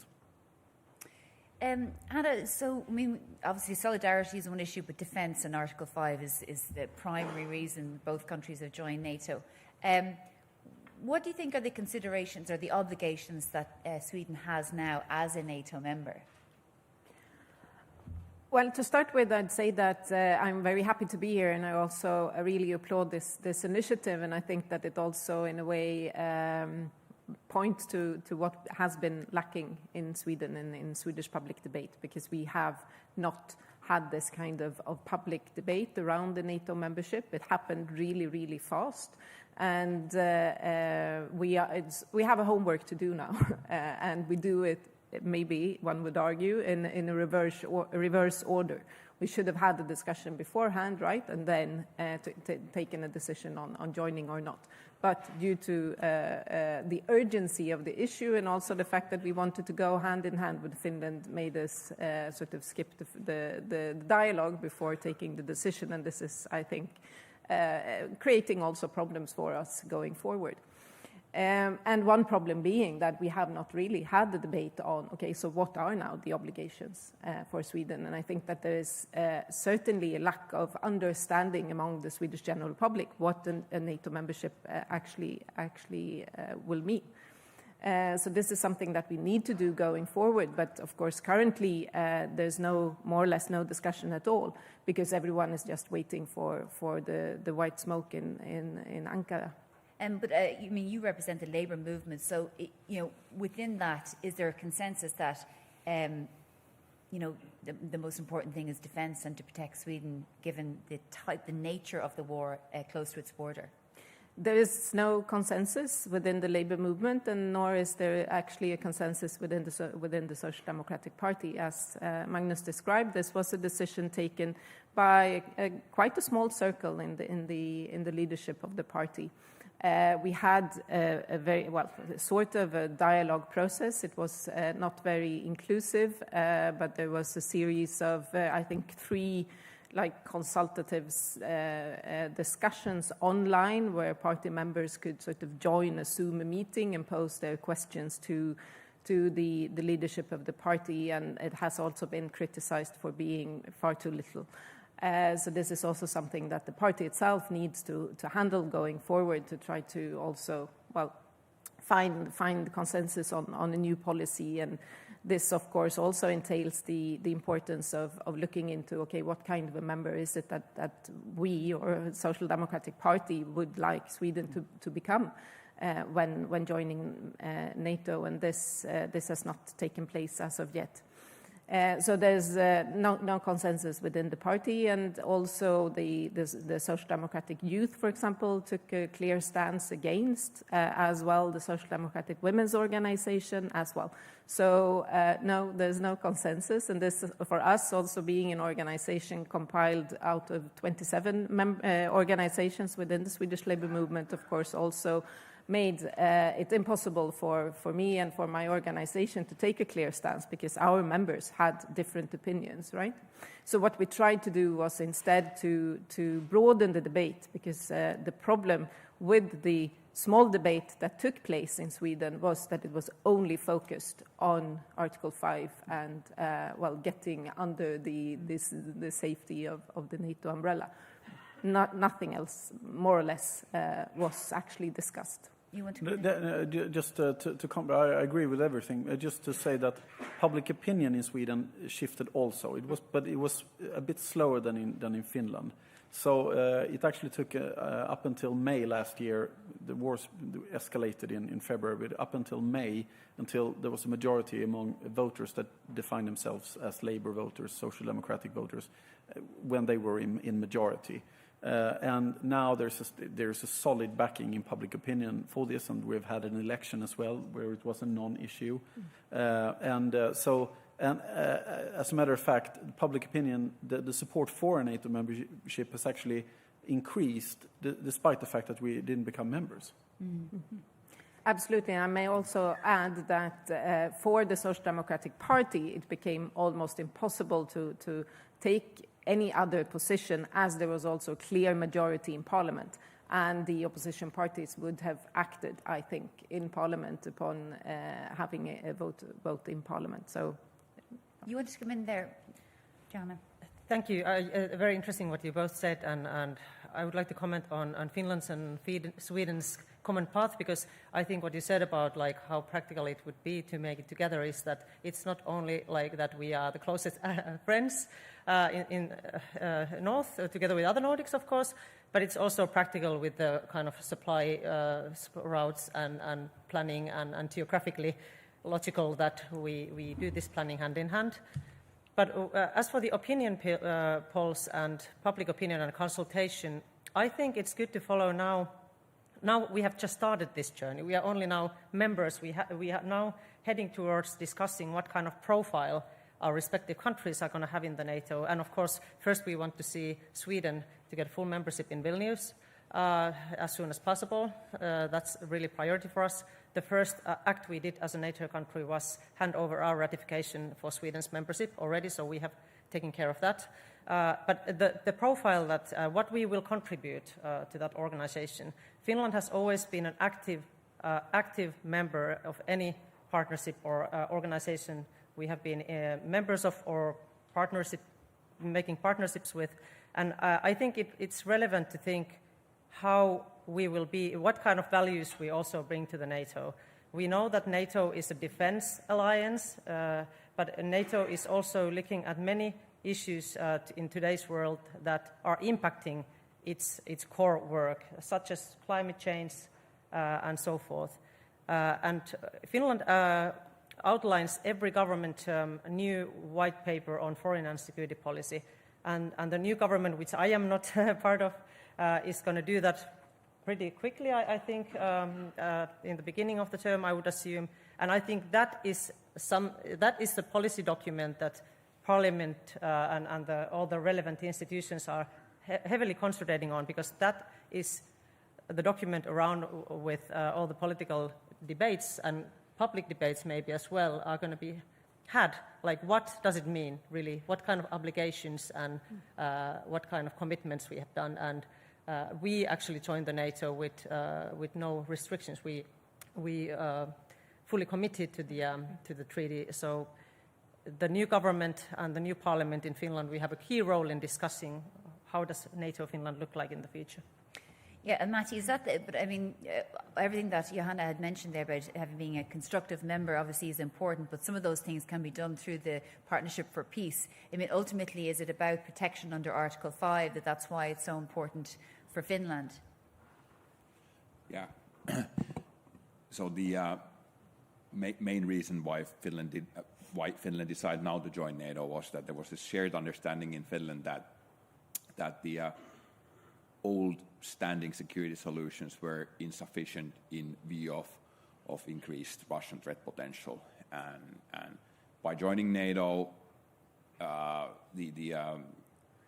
Finland's, let's say, it brought immense added value or bolstered the Finnish deterrence immensely, and deterrence was the main reason. And as an ally, Finland will heavily focus on defending Finland. Finland has a very important strategic role in Northern Europe. It's both a Baltic Sea state, it's an Arctic state, and having that long border with Russia, defending it, it's a big task, a major task, and I think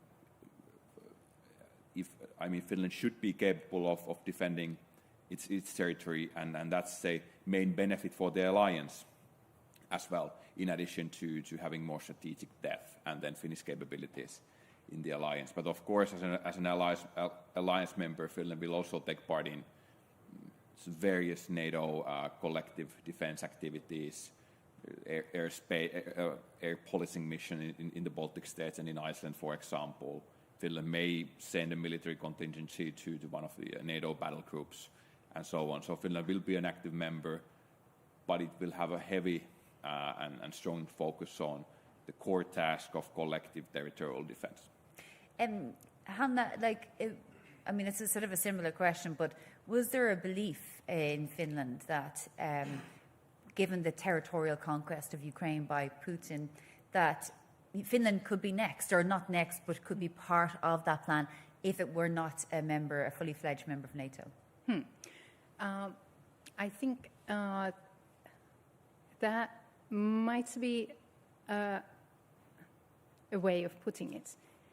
What I really think, and this came already through in a sense, was that there was a strong identification with Ukraine.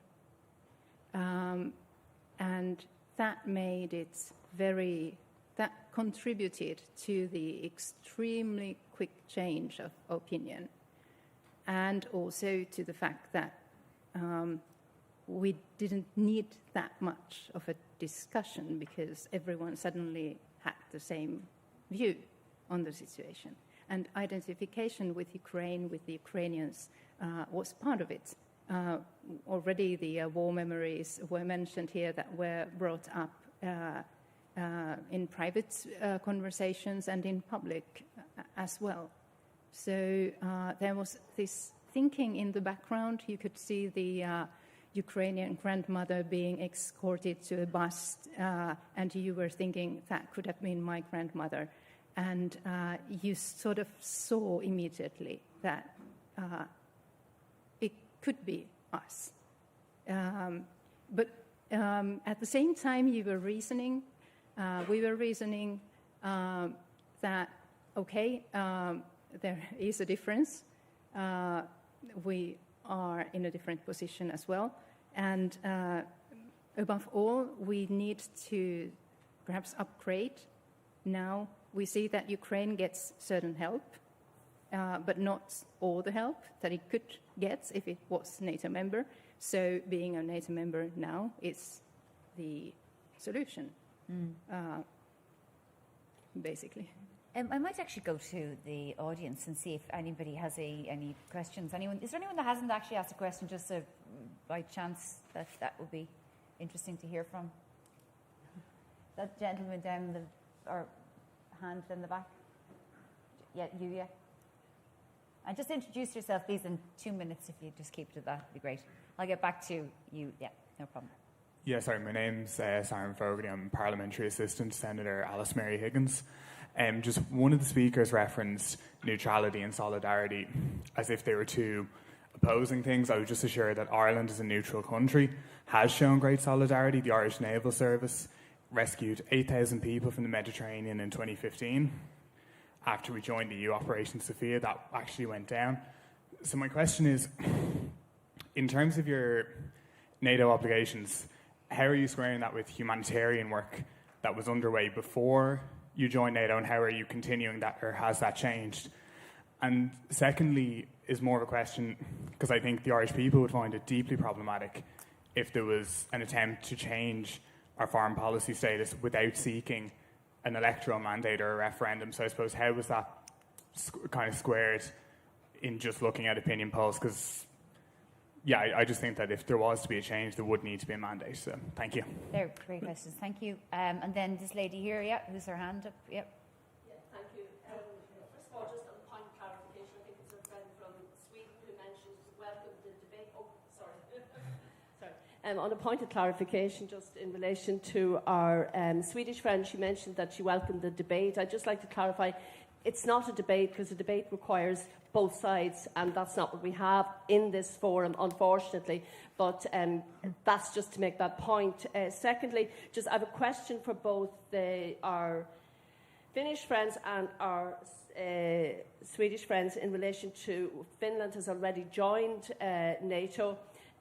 Your president said that there was no requirement for a referendum. You didn't need one. It would appear, I don't know, just reading between the lines, that basically because there was a lot of public opinion in favour of joining, that it wasn't necessary. But I would just wonder how much was it looked at in relation to the impact that the media and everything else, including Russia's invasion of Ukraine had on public opinion. Now, I know that you have a huge border with Russia. I worked indeed with your colleagues, the Greens in Europe, for many years, and I know that there's their position on this.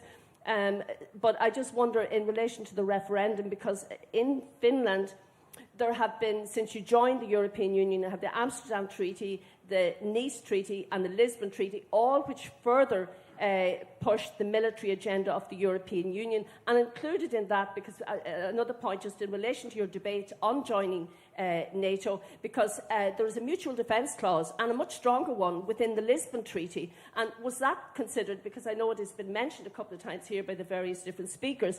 And then just in relation to Sweden, I know that you haven't joined yet, but are you going to have a referendum on the issue of joining NATO? And if not, what's the justification for not having it? I think it's very important that the public are consulted, because sadly the vast majority of the public throughout the European Union were never consulted on the EU treaties in relation to the further militarisation of the European Union, and I think that's a huge flaw in relation to the democratic process. Thank you very much.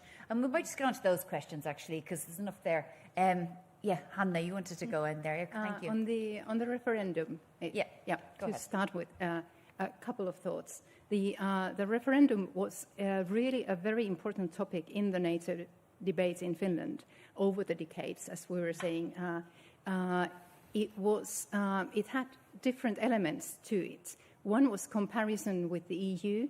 We had a referendum on the EU membership, and so we were reasoning whether or not this is a similar case. And many came to think that it is not, because NATO membership is not it doesn't take away sovereignty to an extent similar than the EU does. The EU being partially supranational. So there was a reason of this kind for not having a referendum.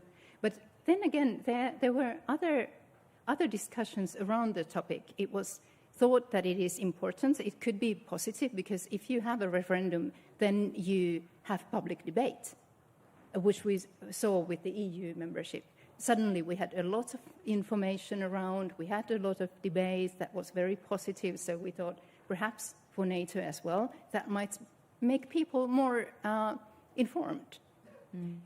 But on the negative side, people were increasingly fearing foreign interference.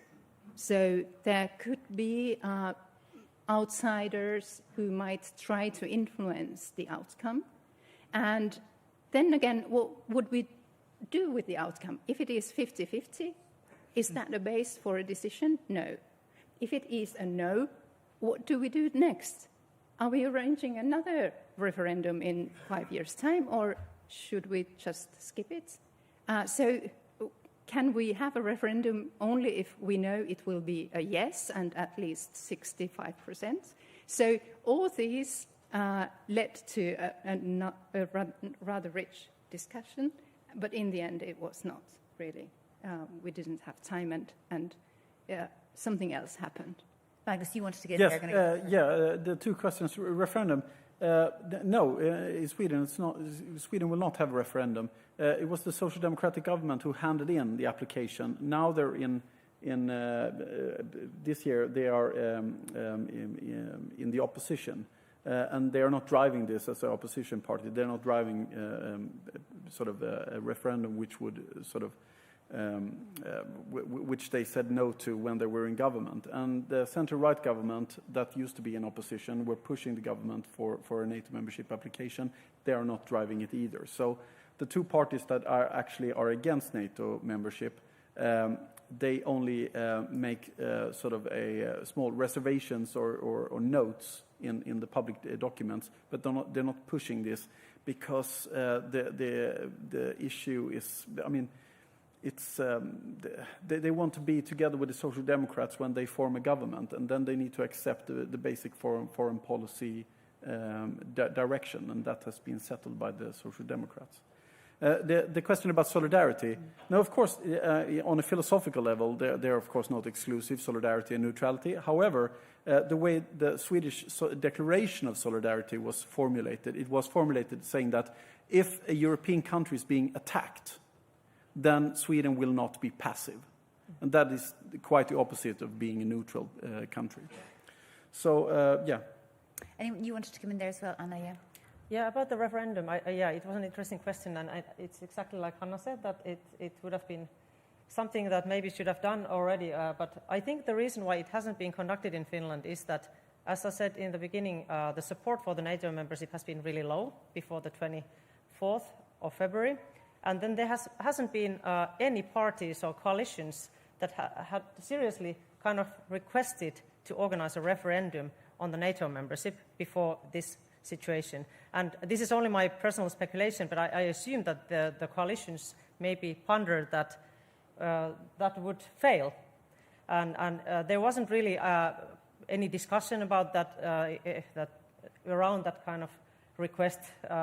There were some parties which have been advocating really openly NATO membership in Finland, but even when those parties have been in the coalitions in the leading roles, even those coalitions haven't been really seriously suggesting that we should now join to there hasn't been government proposals to join the NATO. And I think if there will be a referendum, there should be some kind of serious discussion among the public and lots of information.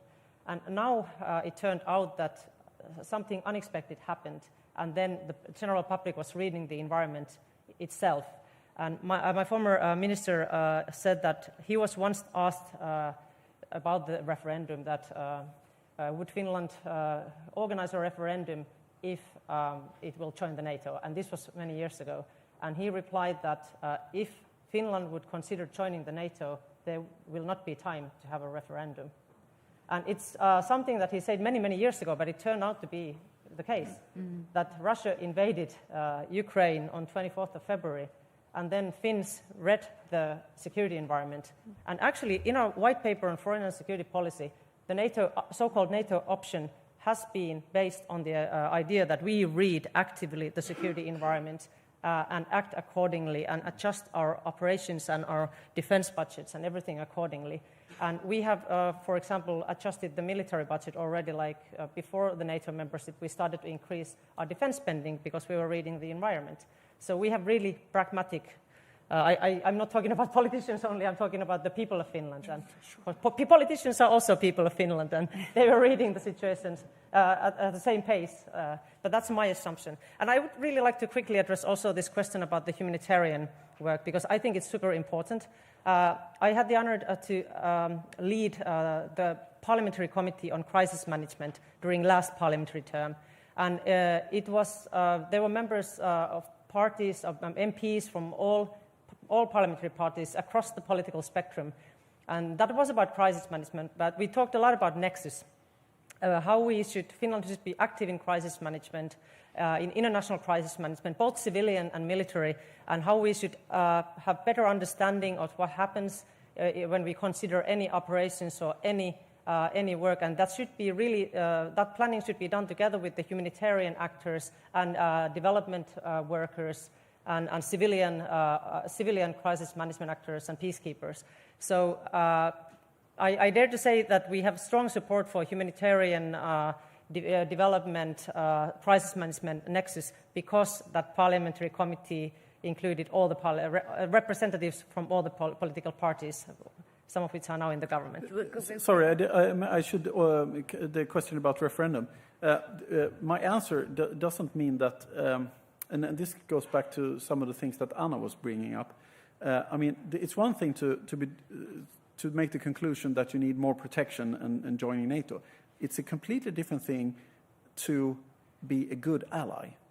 And if Sweden is called upon to be a good ally, we basically, that's a new experience for a country that hasn't been in a national war for 200 years. So the lack of debate can come back and haunt us in such a situation. So which means that there is a point in the sense that even though there's no drive for a referendum, there is definitely a need to anchor this and to make to have a public understanding of what NATO is and what it isn't. Yeah, I mean, on that discussion, because, you know, Ukraine didn't want to join NATO until obviously it was attacked in 2014. It hasn't been able to join NATO because NATO members have refused it. Have you, either of your countries, had a discussion as to when you become a member, if you do, whether you would support Ukrainian membership? Because obviously that would be a big deal. Sorry, but Ukraine has been pushing for membership. Yeah. It was actually promised in 2008. Yeah. But yeah, I mean, but I mean, before that, it wasn't pushing for NATO membership. Or at least it wasn't a popular thing in Ukraine. It was a neutral country essentially, but obviously saw what was happening in its territory or in its neighbourhood. But do either of your countries, have you had a discussion around Ukrainian membership of NATO, Matti? President Zelensky was in here, Helsinki, was it May or April this year? May, I should. Yeah, it was for a Nordic Ukrainian summit. Prime Ministers, yeah. And after the summit, the Nordic countries adopted a joint agreement or a joint declaration, which also referred to Ukrainian NATO membership aspirations. And I think the common Nordic position is now that the Nordics support Ukraine's path towards NATO. So it's kind of positive and supportive, but not the strongest possible wording, because I think in all Nordic capitals it is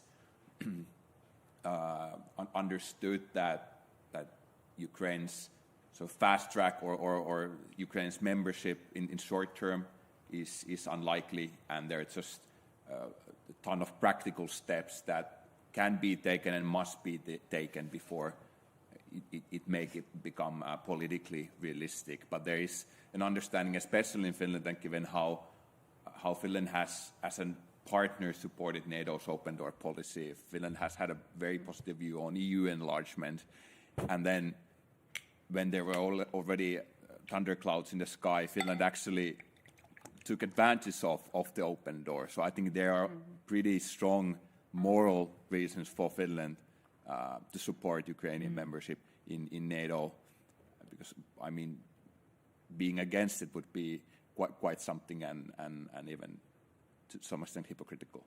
Indeed. Did you want to come in there? I'm going to let you in, sorry, Anna, because you haven't... Yes, in a way of commenting on both questions, I'd say that to me, at least, the important thing is now to both try to broaden the debate, but also to move forward in the debate, and also to recognize, of course, the fact that the world does not become safer when states continuously threaten each other with more and more powerful weapons. So we must have a long-term perspective and long-term discussion also on how can we create a global order where we can jointly solve the global challenges that we face. And we face so many other challenges than also military conflicts. Of course, climate change and so on and so forth has been discussed over the course of the day.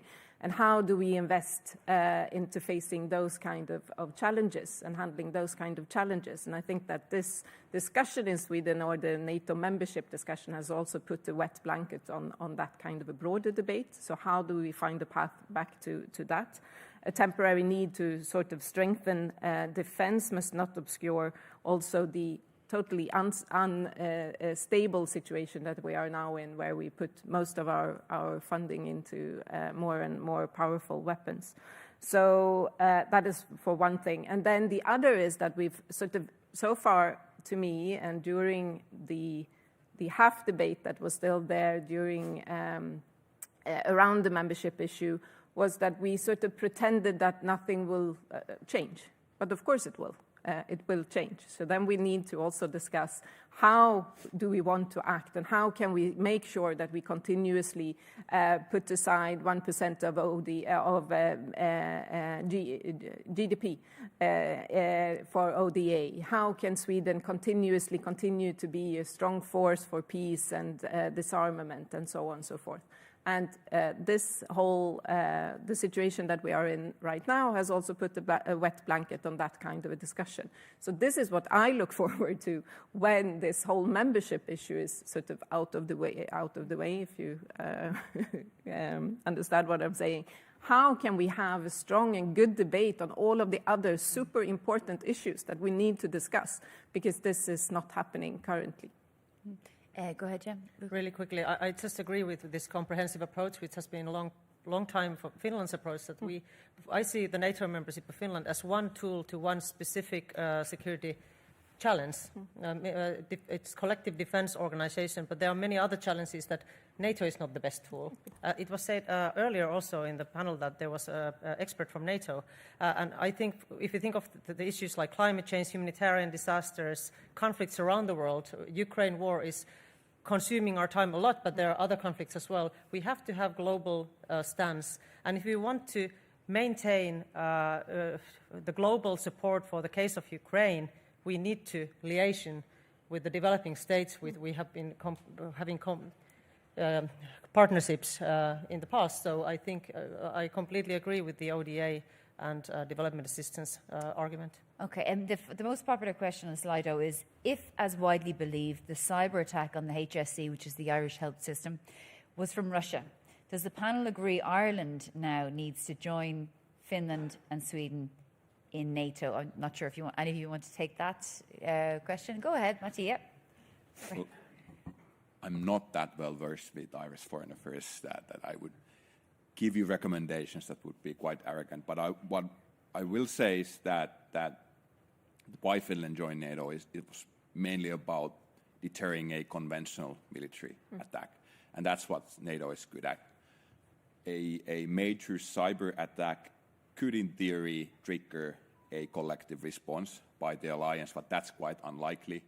And cyber attacks, I think they belong to the category of these gray zone threats that are pretty hard to deter, and still many states, although they cooperate in cyber and share information and develop capabilities, the capabilities are mainly national.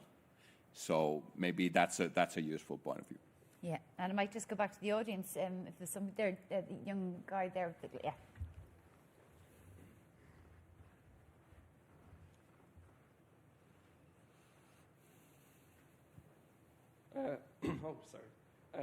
My name's Carol Forkin. I just have two questions. I try to keep them brief. One's kind of just for Sweden mainly, but also a bit for Finland, and just one for Finland. Currently, Irish airspace is pretty much unprotected and is a blind spot in, over our entire country, bar secondary radar. Although we are investing to, solve the issue of not being able to see into our airspace, we're not investing in the ability to respond to what's in our airspace. And I think Sweden does a really good job at building a capable but also cost-effective Air Force and the ability to respond to threats. The Swedish domestically built Gripen is a great example of this. It's very cheap. It's cheap to maintain, and it's easy to maintain. Is there any advice that Sweden could give to Ireland in the terms of building an air policing capability? But as well, it's kind of more of a controversial one, and it's something that kind of plagues the debate around defence at the moment, and it's the idea that we can't do more than two things at once.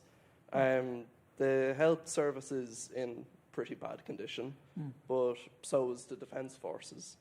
And Finland does a really good job at ensuring that its health service is well-resourced.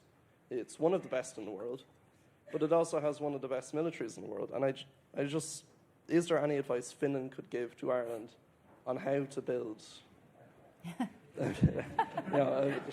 a good defence force, but also a good health service at the same time?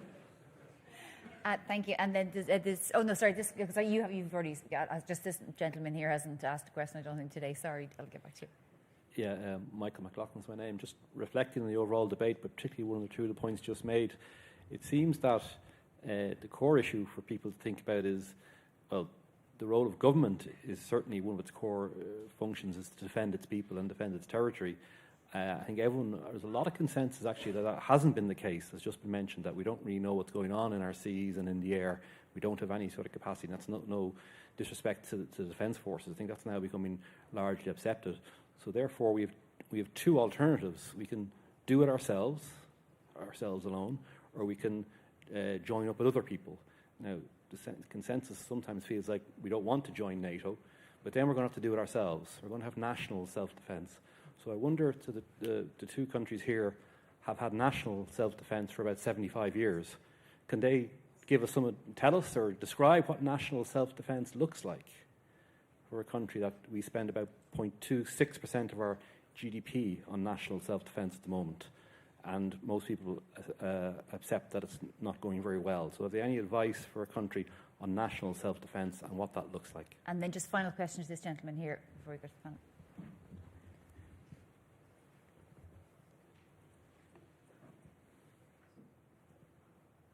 Sorry, thank you. Chris Reynolds, I've been in Somalia for the last 7 years. I was head of the Coast Guard here in Ireland for a decade. But in Somalia, I was head of mission there, the EU mission there for the last 4 years. And I had a lot of great many Finnish and Swedish mission members there, and they did a great job. And we shared our compound with the military mission there, and Sweden and Finland had components in the EUTM Somalia as well. And when we'd have a talk about this at night time, they were petrified that the Finland and Sweden joining NATO would distract Finland and Sweden from the other roles it does in the European Union Common Security and Defence Policy. Could you make a comment on that, please? Great, three great questions. Okay, I might start with you, Magnus. Yes, I think the first and the second question are actually related to each other because they relate to the logic behind neutrality according to the Swedish doctrine during the Cold War.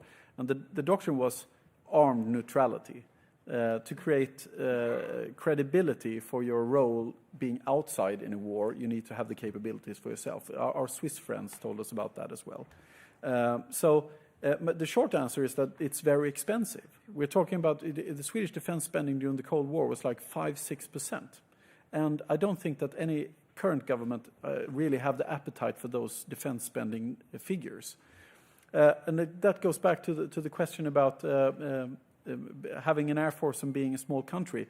The Baltic states were advised when they joined not to build an air force. That would have been madness. They're very small and have very small defense budgets. So a pooling and sharing arrangement, which is also a popular idea in the European framework, doesn't really work unless you have sort of some kind of collective guarantee for that. In the case of Ireland, I mean, this goes back really to what you're willing to spend money on, because there are collective opportunities here. I mean, you can put your hopes into the European path, but I wouldn't really. I don't think that's going to happen very soon. Now, the question concerning the sort of competition here between Sweden's very active role in the European missions, I think that's a clear danger. I think a lot of attention will be on learning what NATO is. And that might be a bit paradoxical, because I said that Sweden had been so close to NATO for such a long time. But NATO is really three things. It's one thing to be active with NATO as an actor, to go to Afghanistan, etc. Sweden knows NATO, NATO knows Sweden very well. But NATO is also a community of 31 different strategic agendas. And as we've proved in our discussions with Turkey, we really don't know all those agendas. We need to learn more about that. But above all, NATO is also an extremely complex bureaucracy. NATO HQ, 8,000 officers and an enormous staff structure. This will actually take a lot of attention for us. So yes, there might be a dip in our public attention or our political attention concerning NATO operations. However, our defense minister, he actually has sent a signal that it's not a choice between NATO and the European Union. So I think he wants to hold the attention when it comes to European missions, but I'm afraid that we're going to dip a bit now, because February 24th there were 16 Swedes in Brussels, and there are 154 committees. It's overwhelming. So it's going to take us some time to get into this structure. Who wants to come in there? Anna, do you want to? Yeah. I can just add to say that, of course, we also now see a government that is more and more focused on our neighborhood, and also they are actively defunding the UN system and so on, so forth. So I'm sad to say that I think that we will see some effects into this.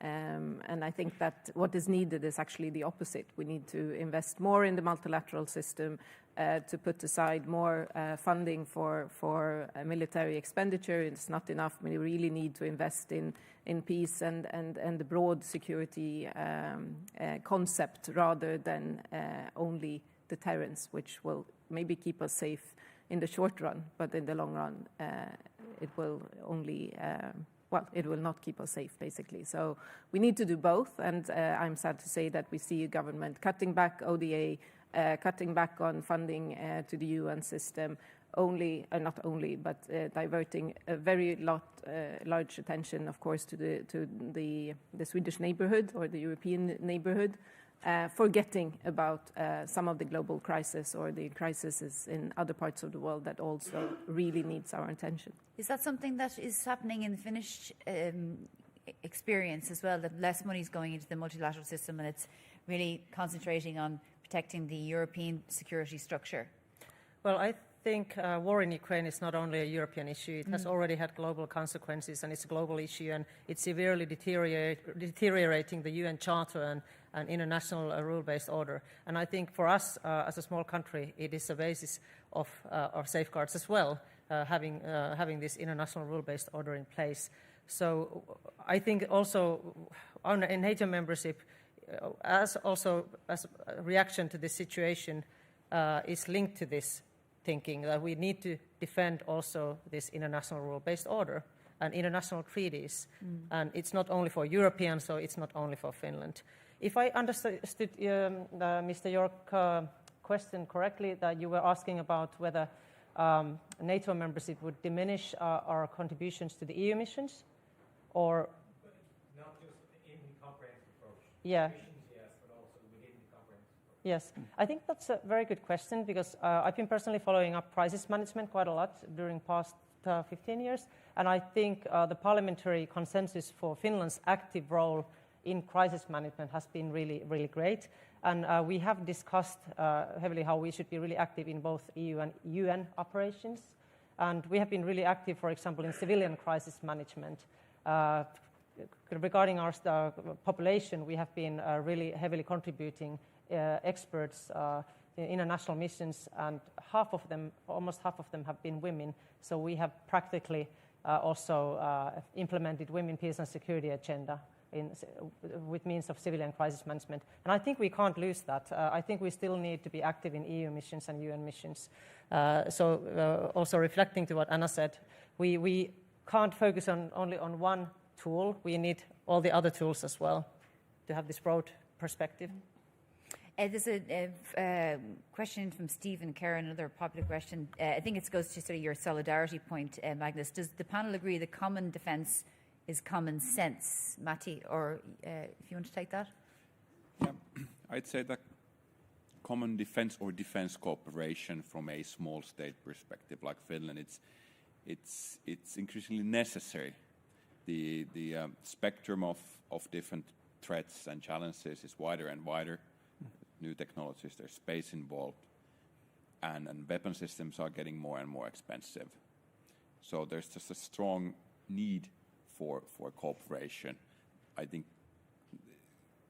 having a common defense or deep defense cooperation doesn't necessarily mean being militarily allied, being a member of NATO. Both Finland and Sweden had very deep defense relationships already before NATO membership. I, as an academic, argued that Finland was de facto allied, because Finland and Sweden together, and then these two countries with their other partners, most notably with the US and Norway, were basically preparing for joint wartime operations.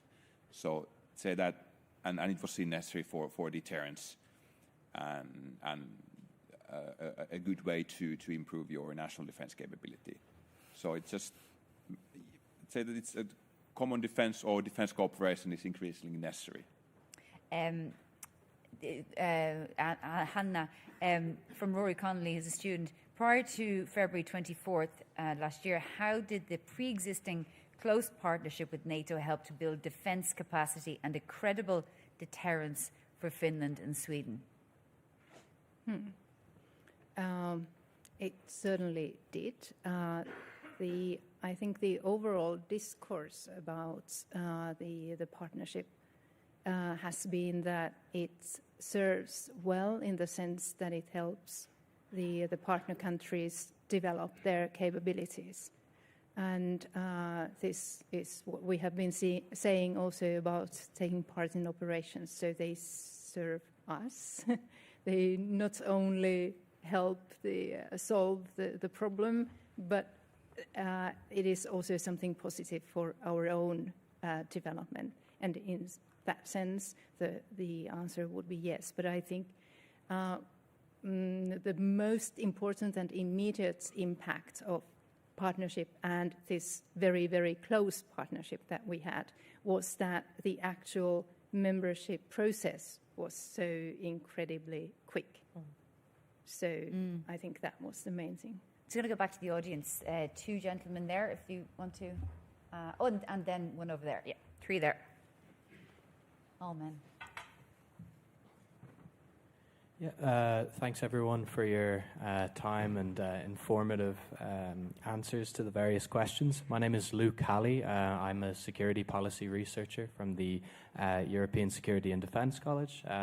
I was actually in Stockholm just for midsummer and for my work as well before I came here.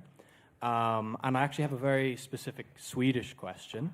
How do you think that the current government's shift from more of a multilateral UN humanitarian security focus funding shift towards more domestic security aims, I'm talking in particular about funding shifts from UN operations more so into home and justice affairs, informs their current security path going forward in the particular context of NATO as well?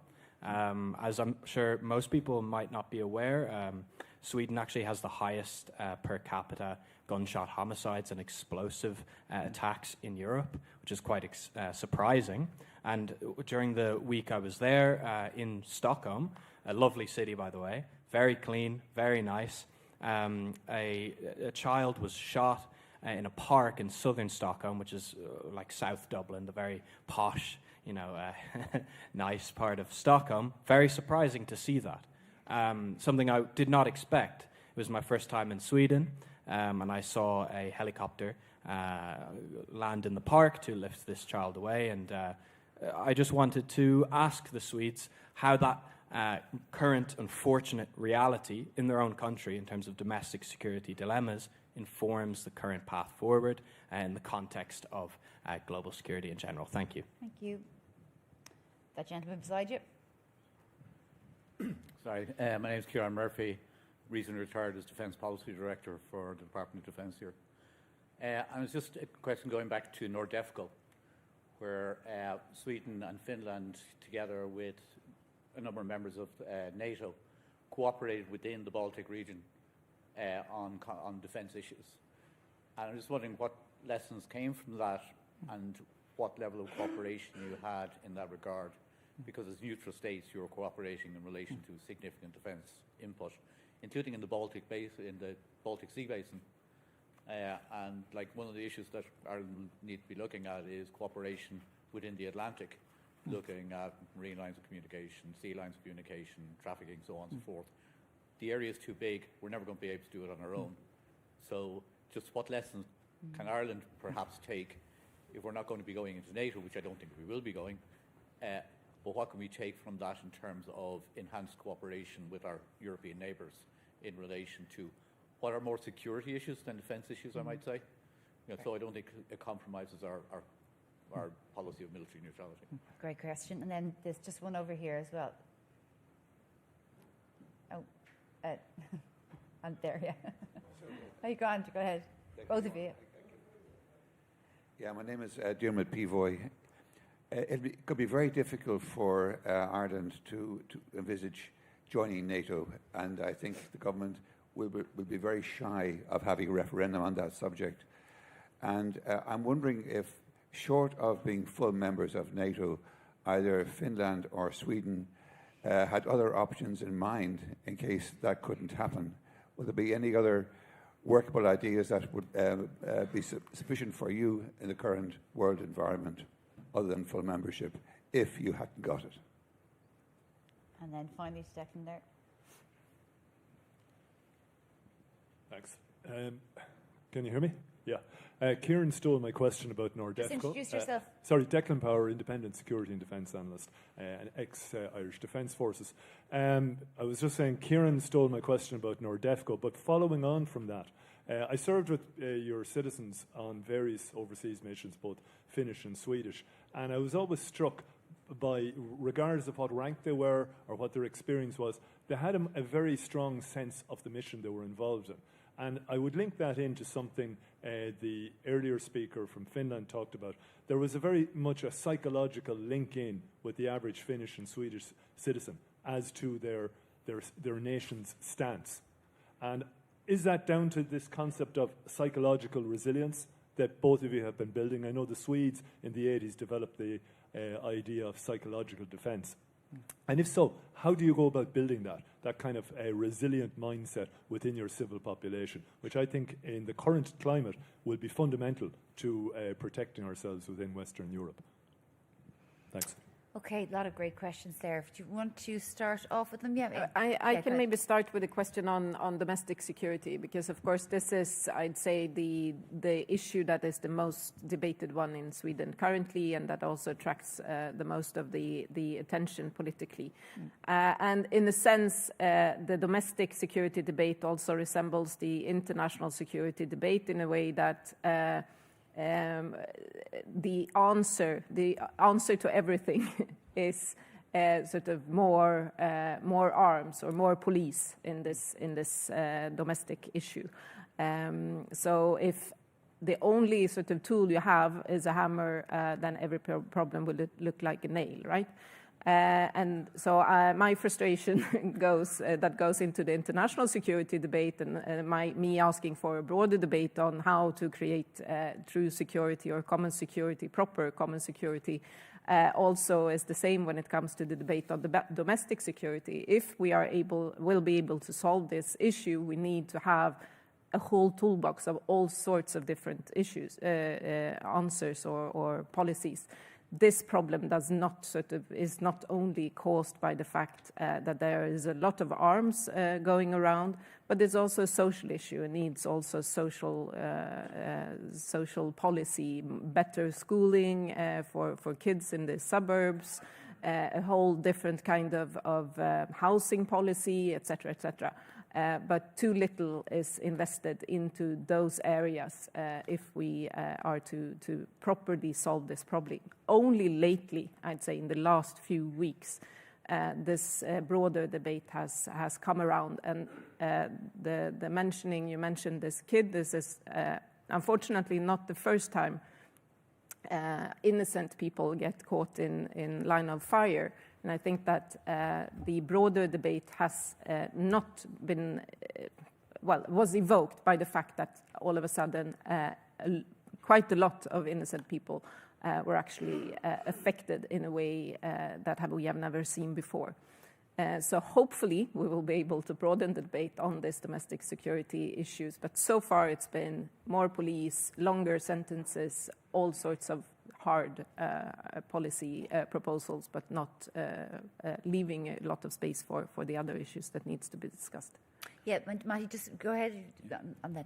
Yeah, I know. I try to remember all the questions, but I guess there was one question about Nordefco, and also the question about whether there were some other partnerships or kind of solutions considered in Finland, despite of the NATO membership. And when we outlined the first white paper on... Just speak into the microphone. Oh, sorry.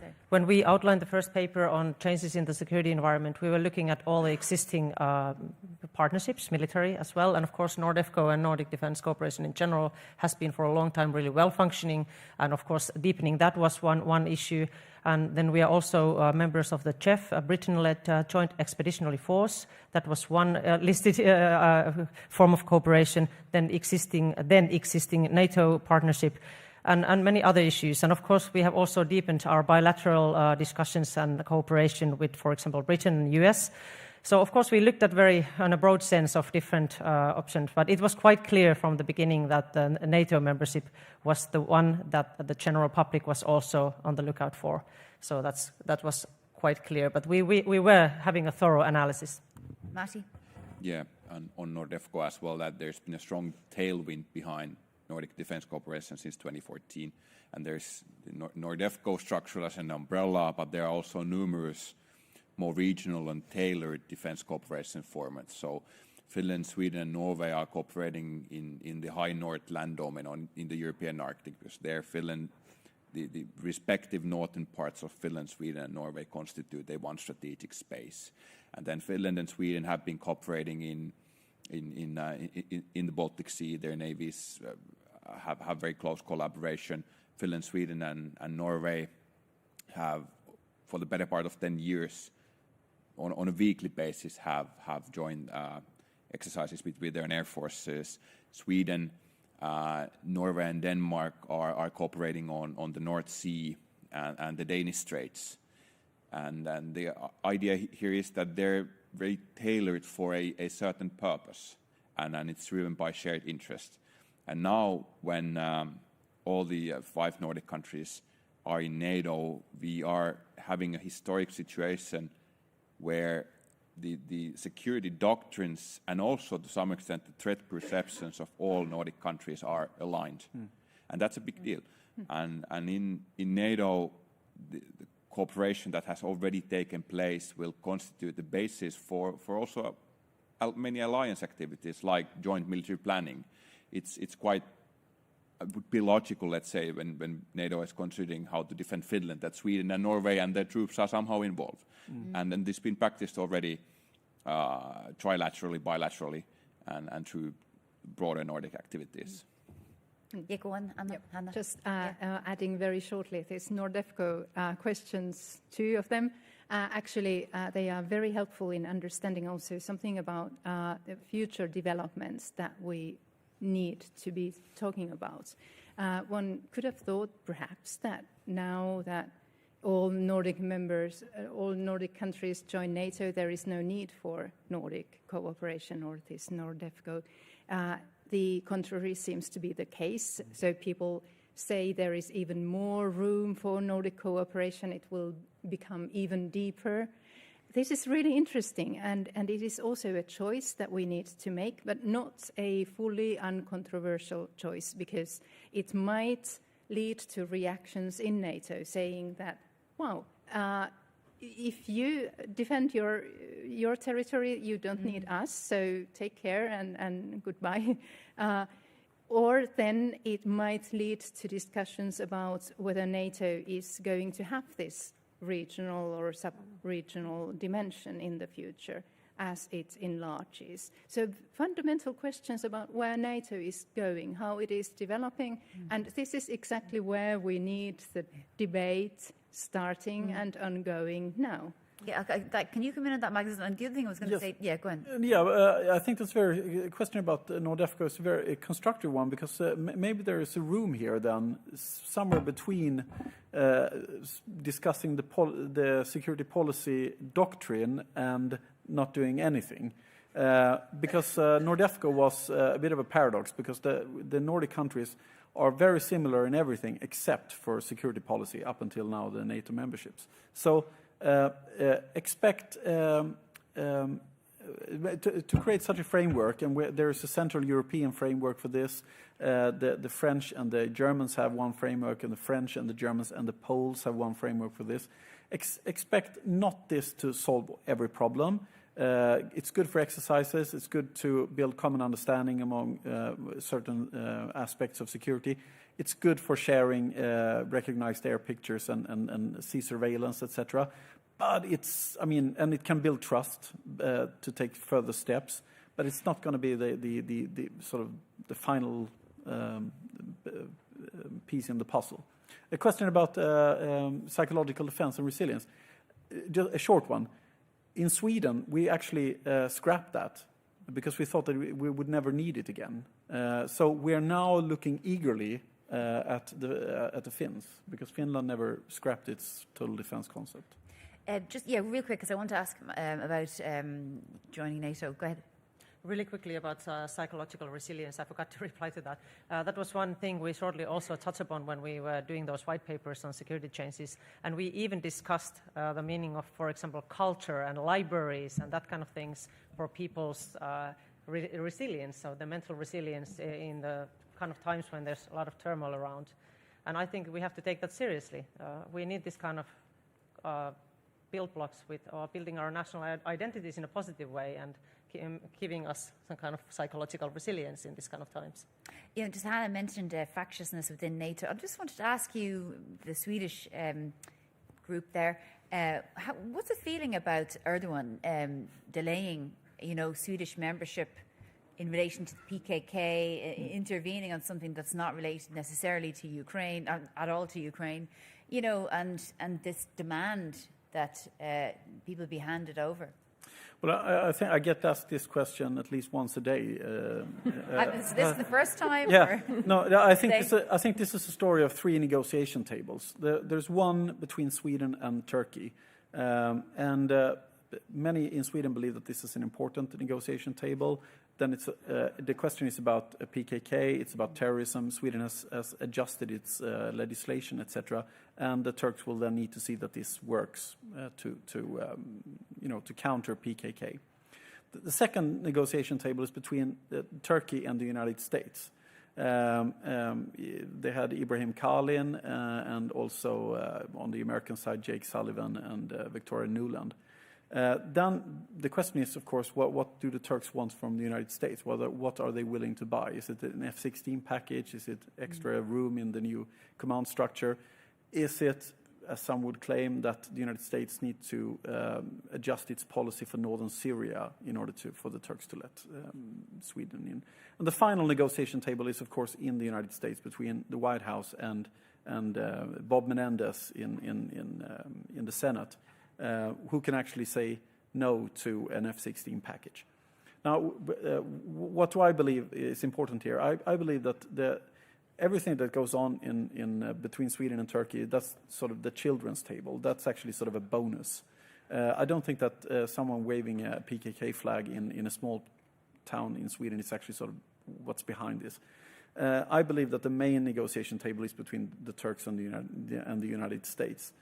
And why do I believe that? There was a trilateral meeting between Sweden, Finland, and Turkey in the beginning of March. Nothing was said. Turkey didn't make a distinction between Sweden and Finland. A week after that, the Turkish representative Kalin went to Washington.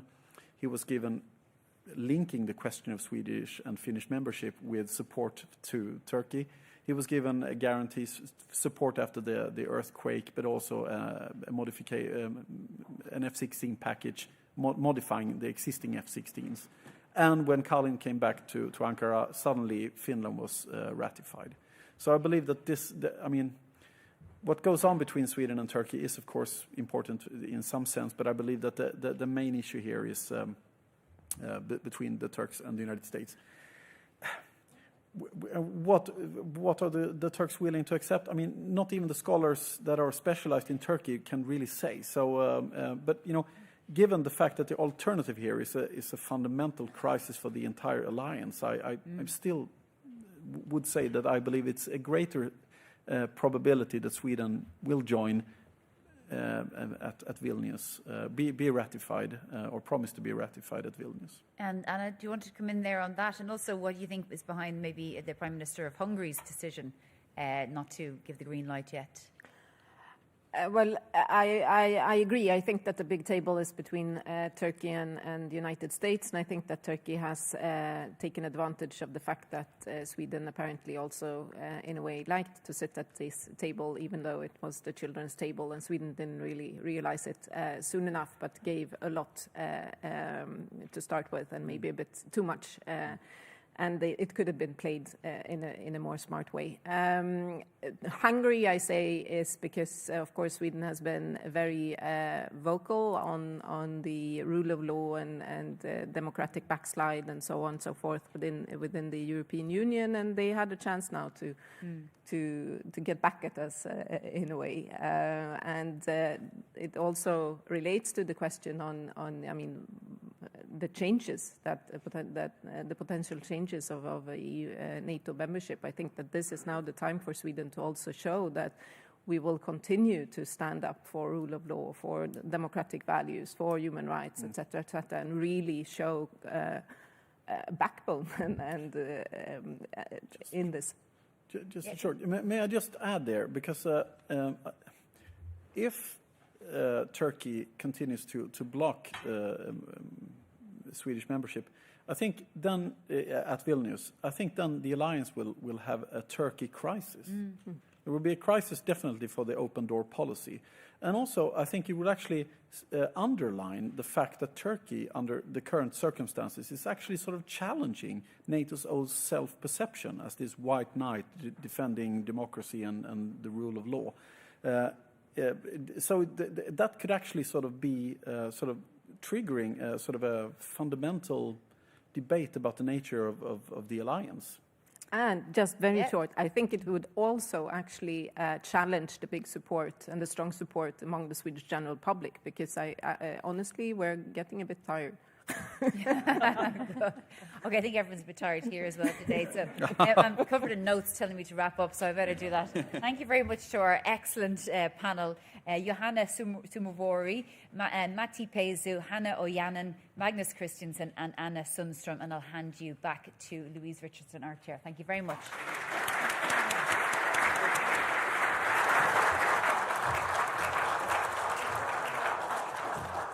Thank you very much, and I certainly won't delay things, but that was a fabulous panel, thank you. And it has been a long day, 5 panels and a speech from the Taoiseach, so it's been a very long day. I'm very grateful to all of you for staying this late. I'd like a particular round of applause for our 2 signers who have been tireless all day long.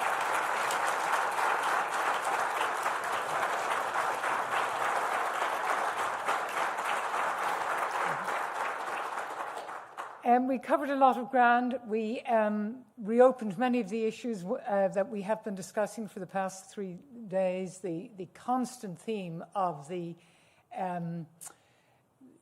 challenge of navigating the complexity of our deep connectedness overseas through the EU, and indeed, as we've seen, through various partnerships with NATO and the position of neutrality.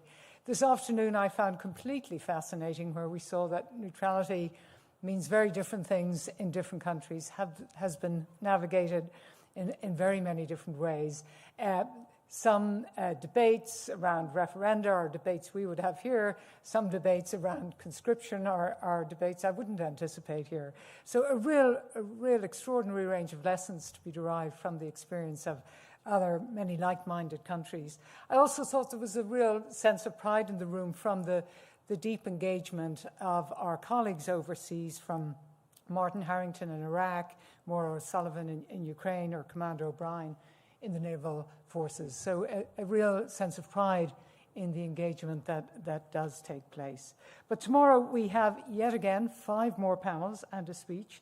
In the morning we'll start with looking at the future. Again, we will be reopening many of the issues we've been covering the past few days.